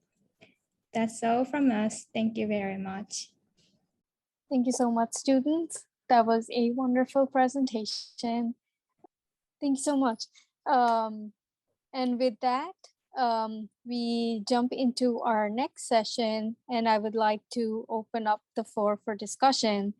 It was really interesting to see how Professor Colin Campbell's idea of wanting to do something has progressed so further off. And now we also see students who are visiting Iitate for the first time. And so in today's session so far, we looked at the past, And now we would like to open up the discussion of what we can do moving forward and what shall we dream of in the next 10 years. But before I open the floor for the entire audience, at first I would like the iPad students to have some questions for our guest speakers today.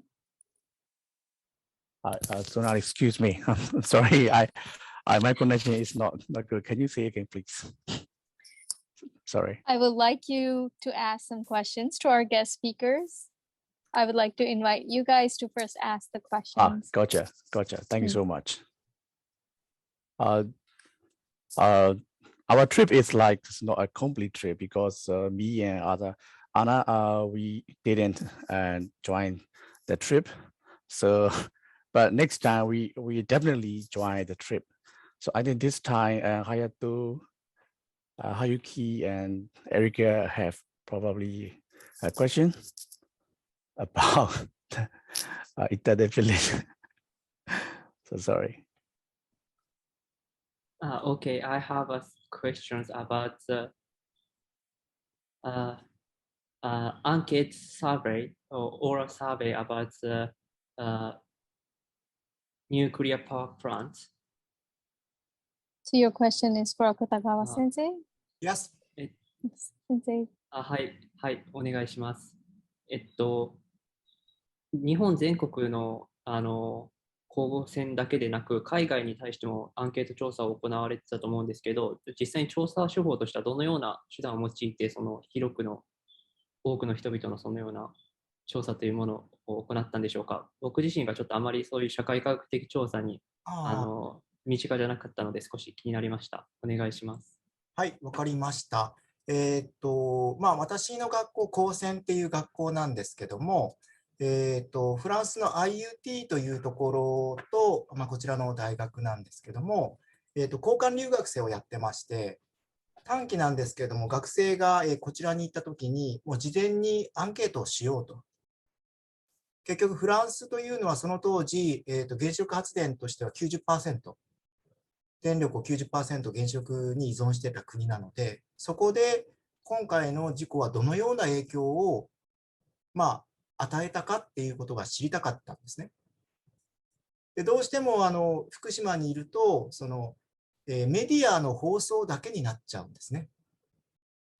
その放射線、原子力発電所やっぱり必要だよねっていうような、議論ってできない環境もあったんですよ。それなので、そういう形ではなくて、一応、アンケートを渡して、それで回答してもらう。日本だけだと簡単に言うと比較対象がないとわからないんですね。つまり自分の身長体重を測ったとしてもそれが大きいか小さいかは他人と比較したことによってわかりますよね。その中で最も、原子力に依存している国、たまたまうちの学校がそこの IUT と、交換留学生のシステムがあったので、であればその原子力発電所がある国ではどう考えているか、今回の事故をどう思っているかっていうのを調べようと思って、この調査を実施しました。このような回答でよろしいでしょうか。はい、ありがとうございます。本当に地域が違っても、その根本にある原因のところが、その教育のその程度の問題だっていうのはすごく面白いなって感じました。ありがとうございます。はい、質問ありがとうございました。Thank you so much, Haruki. And with that, I open the floor for anyone to ask questions really to our guest speakers. Please feel free to just unmute yourself and ask the questions. And do mention to whom the question is addressed to. Munio-san. All right, it looks like everyone's being a little shy to ask the question. So I'm going to take the lead and facilitate this discussion. Oh, yes, Akimitsu sensei. Okay. Okay. So I have a short question. So to Professor Dr. Campbell. So Japan had a severe atomic plant disaster 10 years ago. So I want to know the recent American opinion or impression to the Fukushima disaster. So do you talk about recently? So do you talk about this disaster or no news in US? Yeah, good question. A lot of the stuff that we see here in the United States is not doesn't really reference the Fukushima Daiichi disaster. One of the things that I'm disappointed about, I think about our news, is that often things that are quite sensational get the top bill, and then as soon as there's something new to report, they move on, which is why I thought it was so important to do the work in Fukushima, because after the news of the disaster happened, and a few weeks later, mostly it was out of people's minds. And so with things like the work we did, trying to test new methods and see how we can bring the farmers back, but especially for something like the book and talking about it and putting it and making sure it had a website and people could see it. And this was our attempt to try to keep it in the public consciousness. So it did, certainly for a while after we released it, there was a lot of discussion. We've got great feedback from some of the people we interact with, how excited they were about the book and about the video. But in the general media, unless we're pushing with a press release or something to talk about that, maybe there was a small note on 10 years, 10 years since the disaster, but not much. Appreciate the work that Dr. Mizuguchi has done to promote this with the American Society of Agronomy, Soil Science Society of America, because we still talk about it and there's still interest, but generally we don't see much in the media. Okay, so do you have any idea to spread this kind of activity to the world, including the US?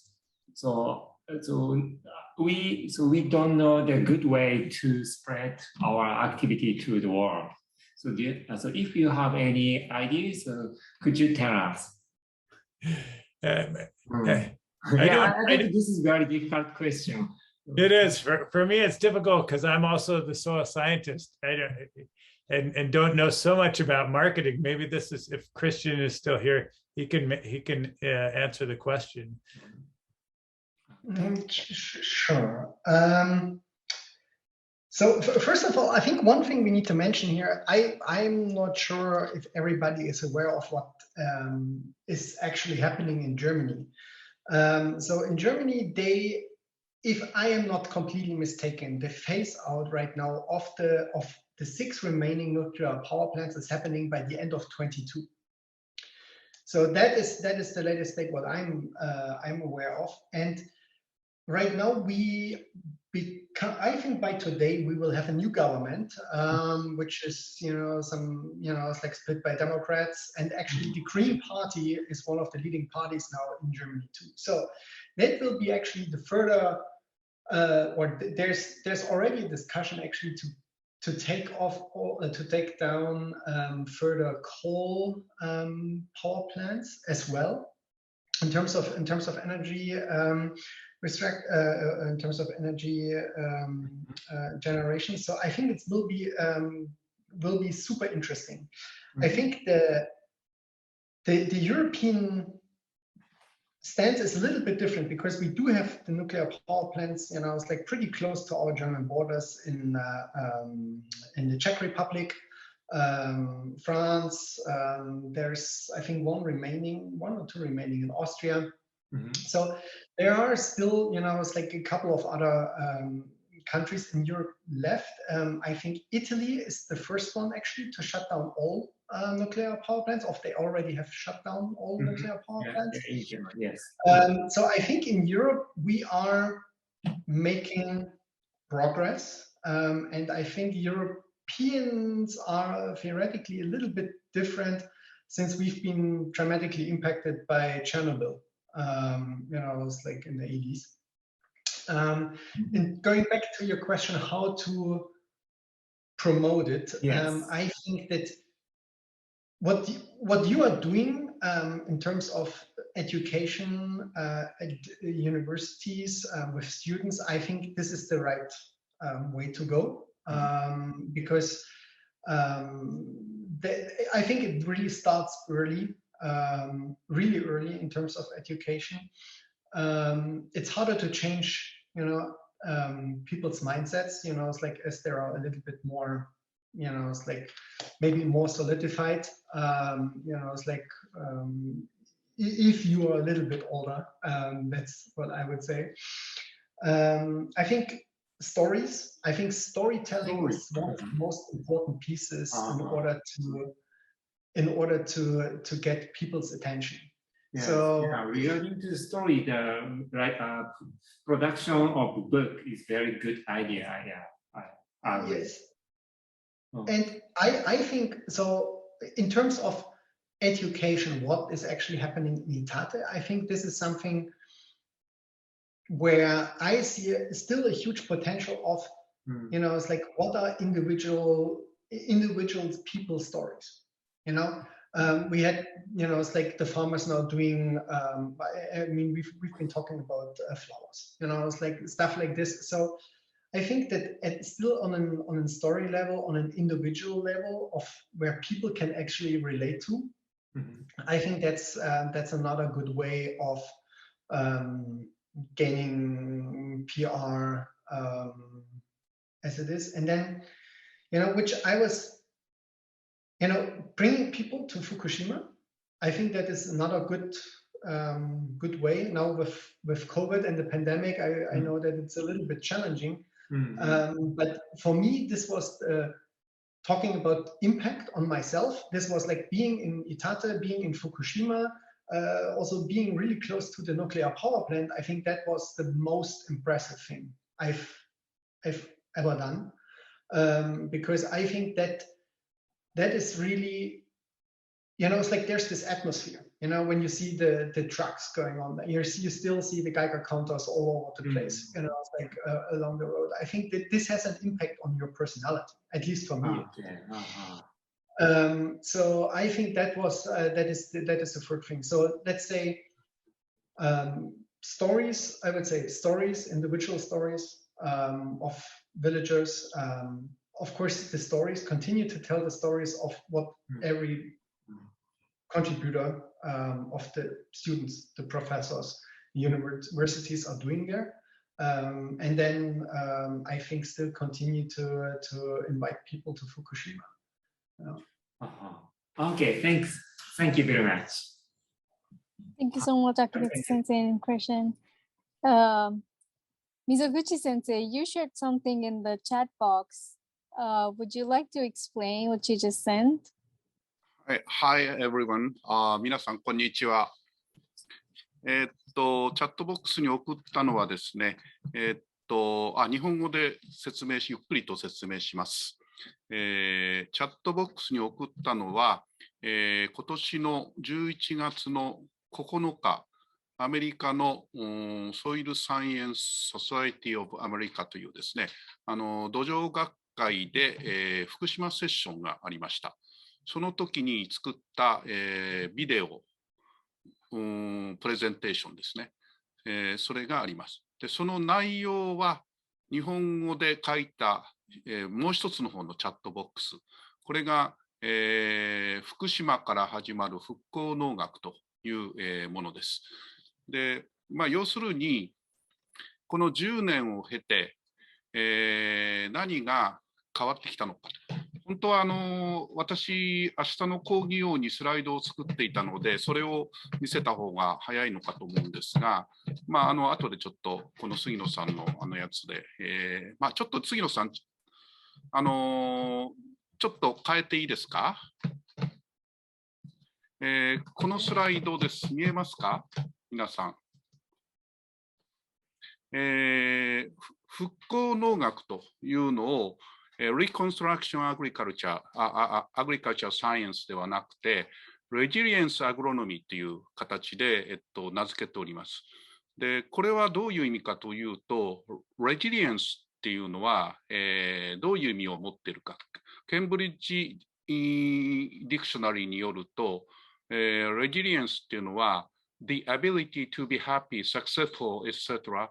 again, after something difficult or bad has happened. なんか難しくて悪いことが、困難で難しい悪いことが起こった後に、もう一度ハッピーに、成功できるようなそういう能力のことをレジリエンスっていうふうに定義している。ケンブリッジディクショナリーがそのように定義しています。で、復興庁とかですね、我々日本人は、復興という言葉にReconstruction という言葉を当てはめてますけれども、むしろ私がこの10年間関わって、感じたことは、Reconstruction ではなくて、むしろ Resilience、このハッピー、サクセスフルになる能力っていうのが、本当の意味での復興なんじゃないかというふうに思ってるわけです。で、下の図ですけれども、2011年に原発事故が起こりました。多分この時には、皆さんもう本当に、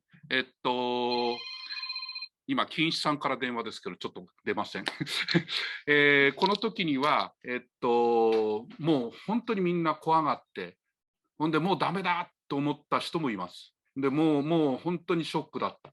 で、それが何年も続いた後に、でも、どっかでこれじゃいけない、諦めるわけにいかねえんだって言って、宗男さんなり、飯舘に戻った人たちは、何らかの夢を描いて、希望を持って、でチャレンジしてきたという、こういう流れがあると思うんです。で、まさにですね、今、我々がですね、いる状態っていうのは、もう本当に、もう、いわゆる、もうダメだっていうステージは終わって、前を向いていく、もうステージになってるんじゃないかと。で、そういう意味で、このレジリエンスアグロノミーっていうのは、すごく重要な概念っていうか、重要な考え方になっていくんではないかということで、もう、ここの右側にありますけど、もうディコンタミネーション、除染とかそういったことはもうほとんど終わっちゃってるわけでして、むしろ今必要なのは、期待にあふれた、なんか希望を持ってですね、頑張れる、コミュニティっていうんですかね、仲間を作っていくっていうことが今必要なんじゃないかというふうに考えております。そのあたりのことを、先ほどのチャットボックスに流した、ビデオの中で言ってますので、もし関心のある方はご覧いただきたいと思います。はい。以上、私からの説明になります。Thank you so much, Sensei. That was a very interesting video, and I'm sorry, that was a really interesting presentation, and thank you for giving us insight about what the presentation was all about. To go on further, does anyone else have any questions? I would like to invite Munio-san, who's a current resident of Itate Village, to share his opinion on what he thought about the presentations today. Munio-san, can you please tell us? こんにちは。飯舘の地から参加させていただいています。ありがとうございます。そしてまた小林先生はじめ、皆さん方に、それぞれお世話になってですね、現在このように元気でチャレンジをさせていただいています。ありがとうございます。宗男さん、なんかあれ出せないですか、顔。はい。ビデオの開始っていう、出てないから、ビデオの開始っていうところをして。ごめんなさい。はい、出てきました。はい。本当にありがとうございます。おかげさまでこのような元気な顔になってます。ありがとうございます。それで溝口先生はじめ、多くの先生方にお世話になりまして、科学的なデータをもとにですね、対応していただき、現在、営農再開へ、まず入り口としてですね、お米の栽培とか野菜の栽培を始めたところであります。飯舘村全体を見ればですね、まだまだこれからというところでありますけれども、みんな前向きに課題はいっぱいありますけれども、進んでいるということであります。私たちはですね、すみません。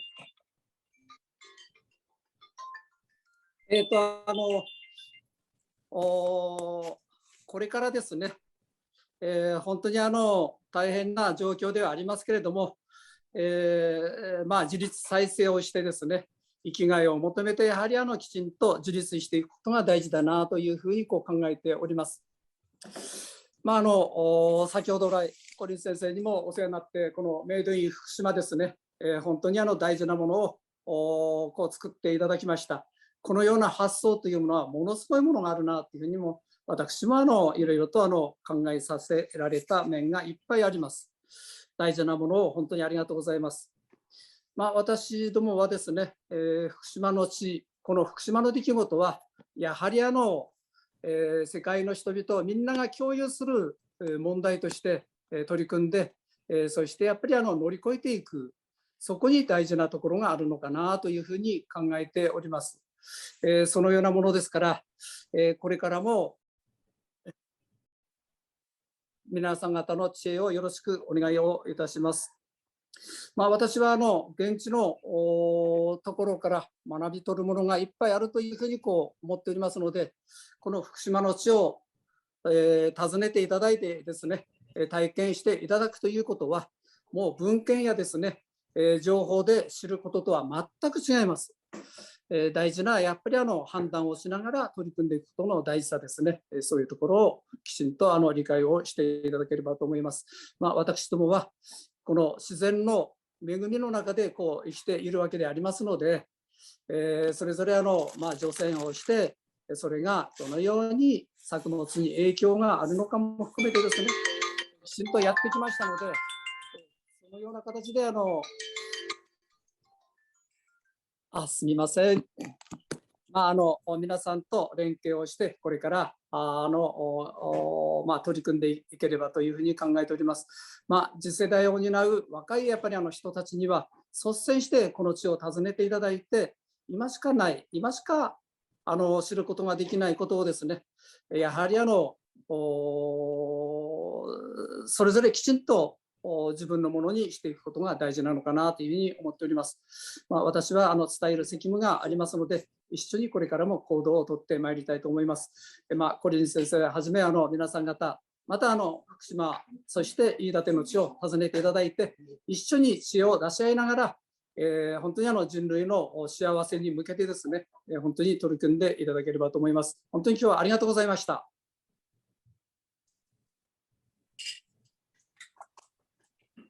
Thank you so much, Munio-san. It was really good to hear from you. ありがとうございます。Yes, with that being said, Dr. Campbell and Christian, what do you feel about Munio-san's reaction? Can you tell us a bit more about where do you want to take this further from now on?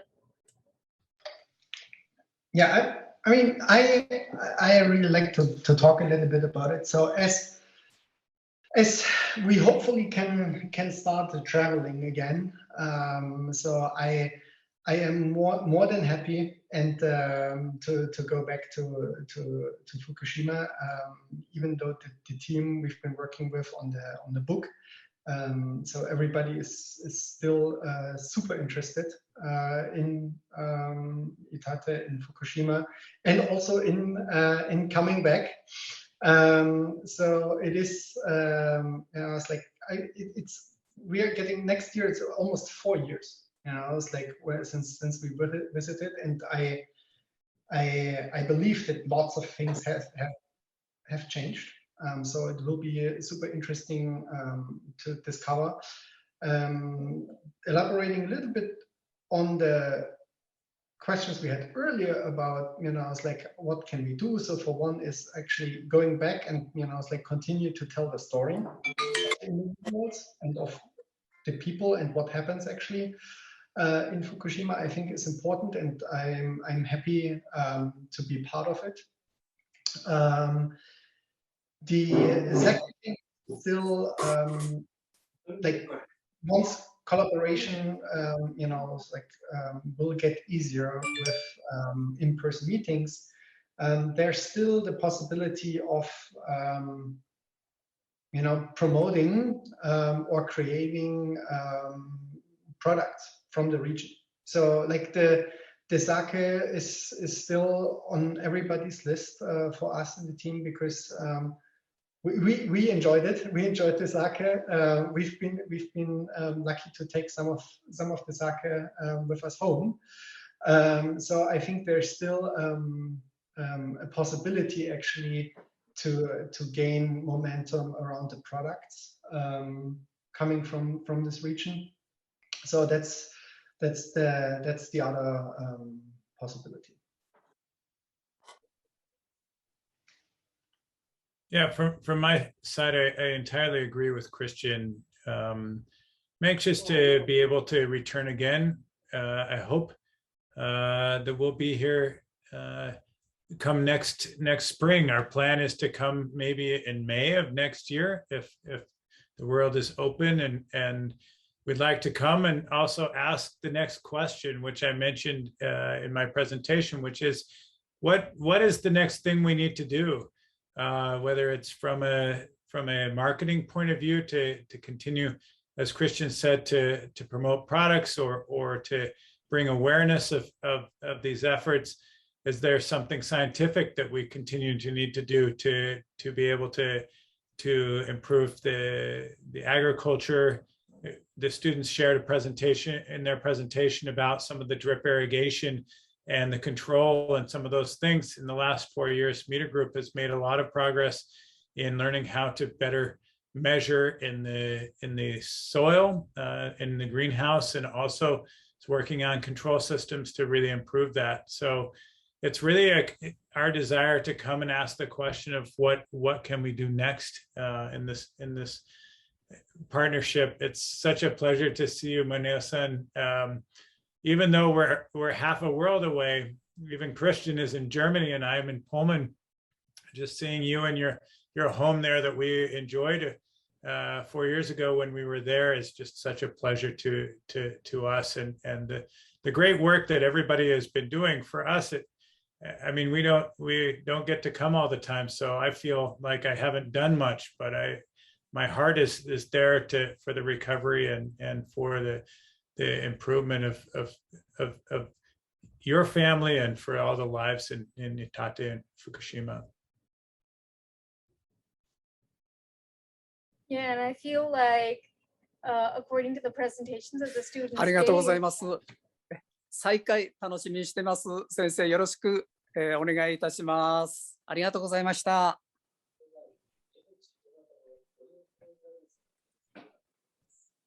Thank you so much, Christian and Dr. Colin. I really feel like the students' presentation will also help answer some of the questions that you're looking forward to answer, and they're going to be vital in answering being the bridge about what really is required by the people in Iitate and how do they view reconstruction moving forward, would really be answered by the work that they're doing so far. And so hopefully by next spring when you come over, we would have some answers ready for you and work on the next steps all together. Yeah, that's exactly what I was thinking. Glad we're on the same page. I think we have some questions. Erica, I see you've raised your hand, so please take the Yes, floor. please. Yes.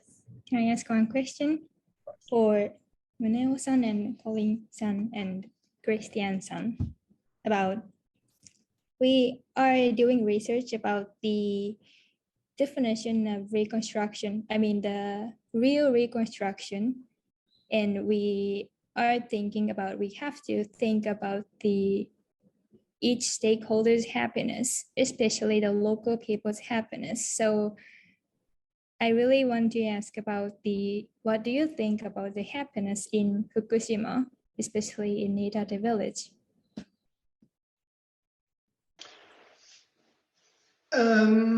はい、それでは私の方からまず、すべての生活が一変してしまってですね、大変な状況です。とりわけ大変なのが、そのコミュニティの崩壊ですね。そういう中から新しい姿の、これからはですね、その新しい姿のコミュニティの構築、これが大事だなというふうに思っています。そういう中から、心の豊かさを感じるような生活ができる、そういう自立できる生活がやっぱり復興なのかなっていうふうに思っています。ちょっとそこまで行き着くには本当に大変でありますけれども、やはりそういうものを求めてこれからも行きたいというふうに考えています。よろしくお世話になります。ありがとうございます。Christian, were you going to say something? Yeah, I was wondering about so in terms of I really like the fact around community. So I had a question: has the community been growing since the past 4 years significantly? So because I remember that there was a core of about 20 people like 4 years ago we interacted with. So has this core group actually been growing? I think we're waiting for the interpreters to translate that for Monio-san. 私の方からですか？はい、そうなんです。関係する人たちは、はい、関係する取り組みをしていただける方々は次から次と増えているというふうには感じています。ただ私の言っているそのコミュニティの部分は生活、地域の、生活ですね。生活するに関わりの持てる新しい姿のコミュニティの部分ですね。そういう部分はまだまだという感じであります。でも私どもの組織である福島再生の会の方々含めてですね、飯舘村に移住するような人も増えてきておりますので、そういう方々を含めた新しい姿のコミュニティ形成に向けた部分は一つ一つ前向きに今進んでいるのかなというふうに思っています。ちょっと補足説明します。溝口です。いいですか？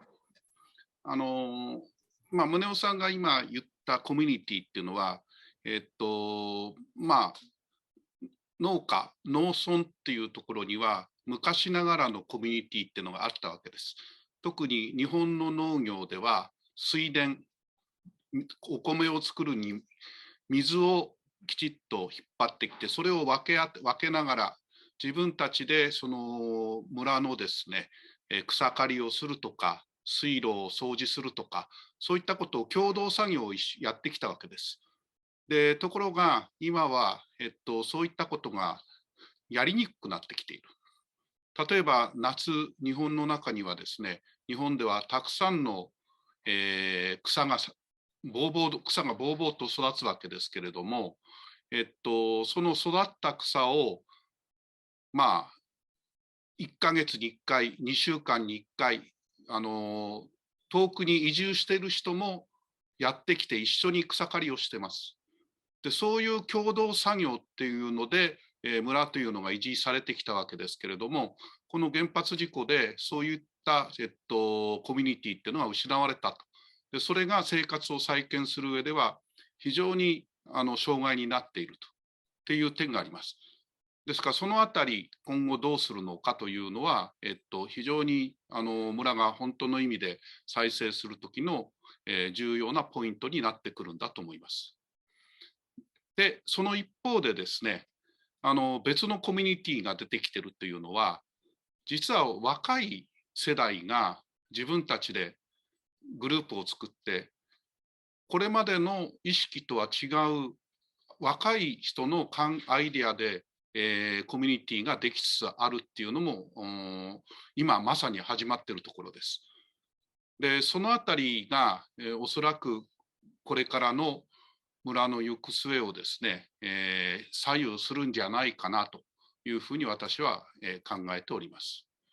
ですからそこにある意味、大学生であるとか同じ年の20代、30前後の人たちが、この村に関心を持って一緒に本当の意味での復興は何かというようなことを考えて、アイディアを出して一緒に活動することがある意味本当の復興になっていく、つながっていくんじゃないかというふうに思っております。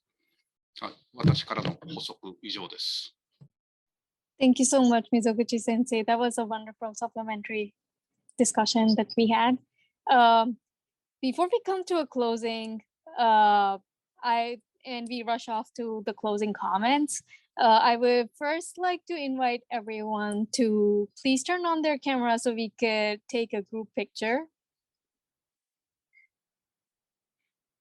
It always gets rushed off and forgotten. So if everyone could just please turn on their cameras for a second, and Sugino Sensei is gonna help us take a group picture. Sensei, are we ready?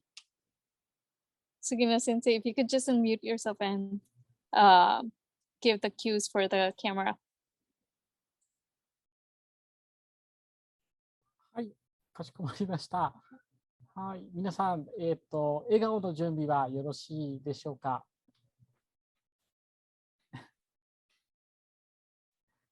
今ちょっと私はテクニカルスタッフで、3つぐらいのパソコンをいじっているので、それぞれで撮らせていただきたいと思います。3回チャンスが来ますので、皆さんどうぞご準備のほどよろしくお願いいたします。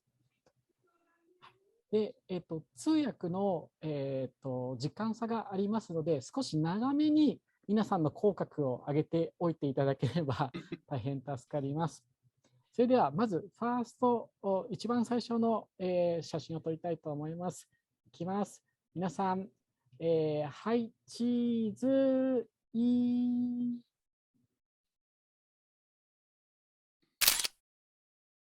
はい、OK です。では、2台目のショットに入りたいと思います。もう一度皆さん、スマイルの方よろしくお願いいたします。いきますよ、皆さん。ですか？よいしょ。せーの、セイチーズ。はい、OK です。OK です。ありがとうございます。じゃあ、もう一つだけありますので、最後に渾身の笑顔を皆さん見せてください。よろしくお願いします。ね、笑顔をするとですね、心理学的には皆さんハッピーが得られるということで、我々もいつも飯舘村に行っていつも笑顔にさせていただいております。なのでそのスマイルをですね、ぜひここにも反映させてください。では、いきますよ。3、2、1、チー。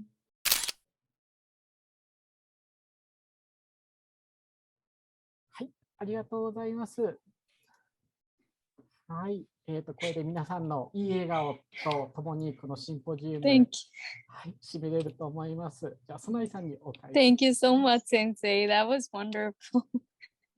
I did not expect 3 cameras. We just had a paparazzi moment. And with that, I would like to invite Dr. Akutagawa. Could you please I'm afraid we were unable to ask a question to you, but do you have any comments to share? Thank you very much. I can join this and symposium. It's very excited.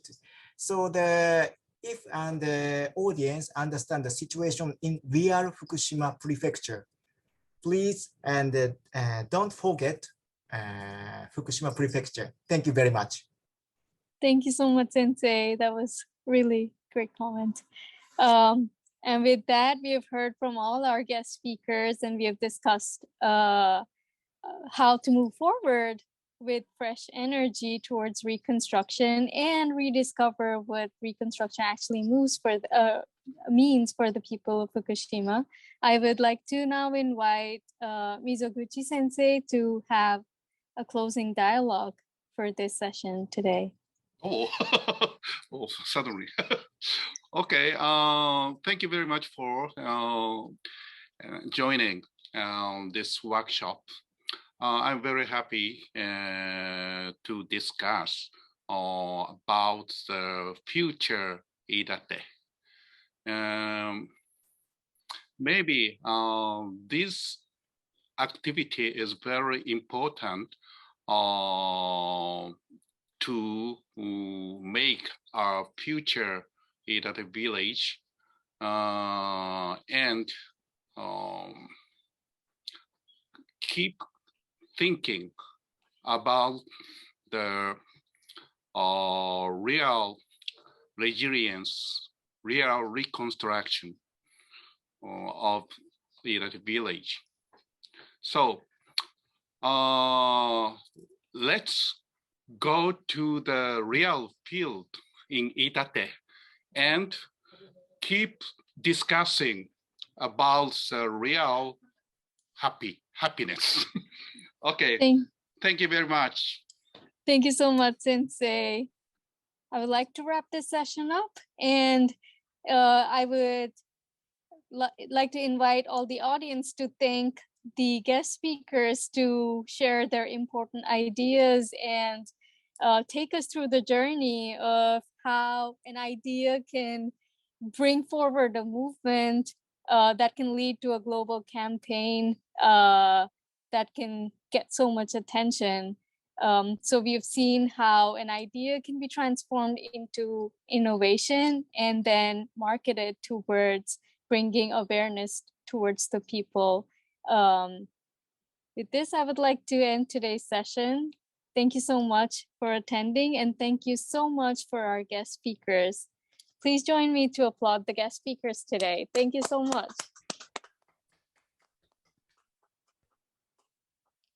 皆さんお疲れ様でした。ありがとうございます。Colleen, do you have a time to discuss? Sure. for 10 minutes maybe. Yeah, I finish. Yeah, I have an idea to do together with you to develop new equipment for Itate village. So I'd like to discuss with you. Christian, thank you very much. Yeah, I'm very, very impressed your presentation about story making a story. Yeah, that's a very important keywords because yeah, sometimes some people cannot understand, cannot feel the resilience or reconstruction. But if there is a story about, there is a story in the process of reconstruction, people can understand what happens in Itate, and they can understand the real collaboration. So I think the story is a very important to make a new world in the village. So thank you very much. Colin. Thank you so much, Sensei. Finish? It's okay. No, I mean, so still around, if you like to join the discussion, please leave here. Yeah, Colin, I'm now. Akimi Sensei, thank you very much. You need to have a class. Yes. Yeah, next, I have a lecture today. That's why so I want to leave now. Thank you very much.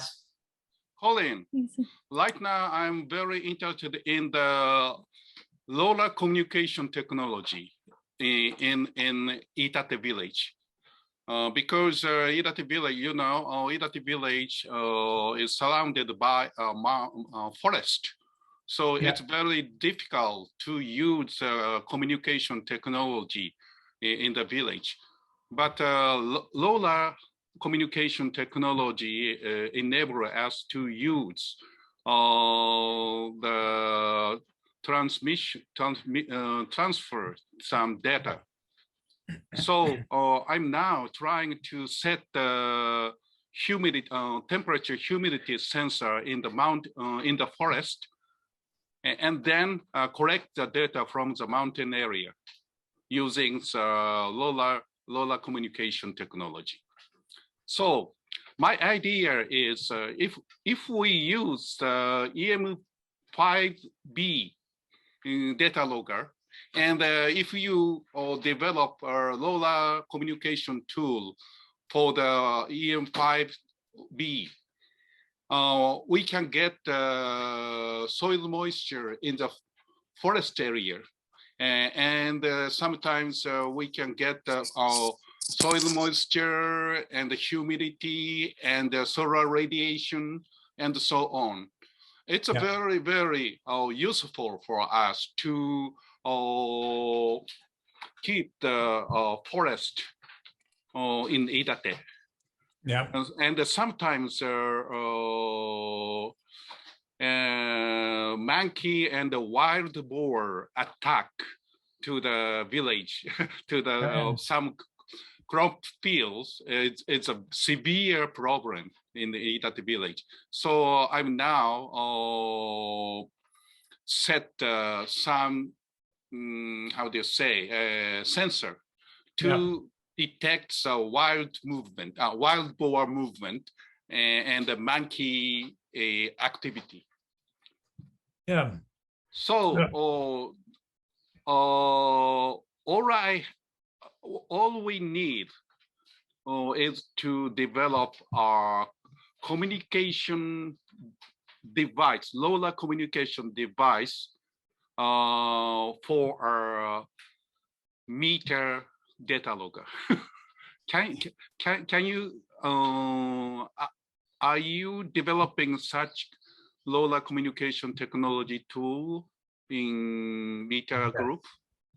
Yes, we are. It's on the plan list to develop such a technology, and also to reduce the kind of cost footprint of each one of these radio systems. So that's something we've been working on right now. Our problem is that right now we're going fairly slow, because right now, as you have all heard, the supply chain is very difficult. So getting our microprocessors that we run our sensors and our ZL6, our data loggers from, is becoming more difficult. And so our engineers right now starting projects to redesign different microprocessors that we can find on the market to make sure that we can still ship our sensors. And so the LoRa radio and these applications are number 2, number 3 on the list of our development priorities for our telemetry group. But right now, the telemetry group is having to do some redesign because it's very difficult to get the microprocessors that we're using in our system. So where we used to pay maybe $2 for a microprocessor, 2,000 yen, now, no, 200 yen. Wow. Now the microprocessors are $50 or 5,000 yen. So they become many times more, and so we have to redesign the circuit, or we can't make any money on the sensors. So we hope to get this quickly to make some changes, and then hopefully we can address these radio systems. But I have a question for you. What will you do with the data that you take in the forest? Will they be used for modeling forest weather, or what will you do? Yeah, like Maneo-san, the villagers always want to know the timing that the wild boar appears, the monkey appears. So I want to make the animal appearance warning. Yeah. Using such sensors. Yeah, villagers right now using electrical fence to protect wild boar or monkeys. But the monkey is very clever, so the monkey enter to the field. So right now I'm fighting with the monkey. Yeah. Yeah, that makes sense. I know these monkeys, they're very clever. 水口先生、すいません。Yes. ちょっと通訳の関係で一度通訳機能をオフにさせていただければと思います。日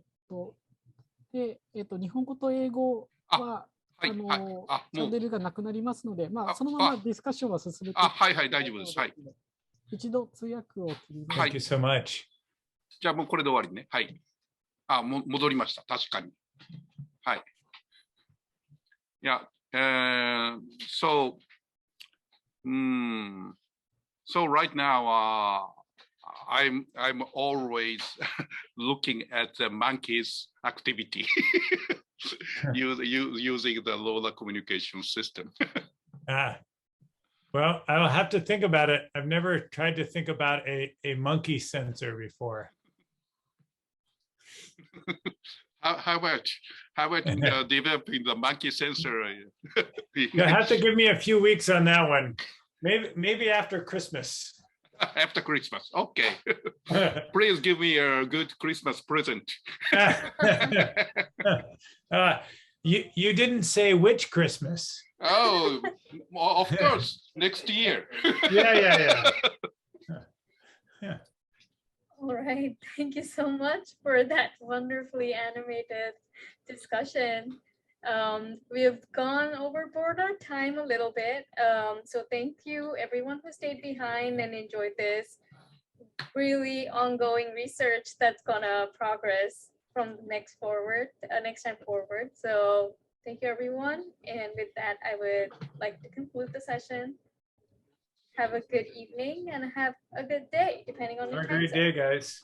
So Bye. good to see you. Thank you so much, everyone. Thanks, friends. Thank you, Corinne. Yeah. Bye-bye. Have a good Christmas. Yes. You too. Merry See you later. Yeah. Thanks, Christian. Thank you, Dr. Akutagawa. どうもありがとうございました。ありがとうございました。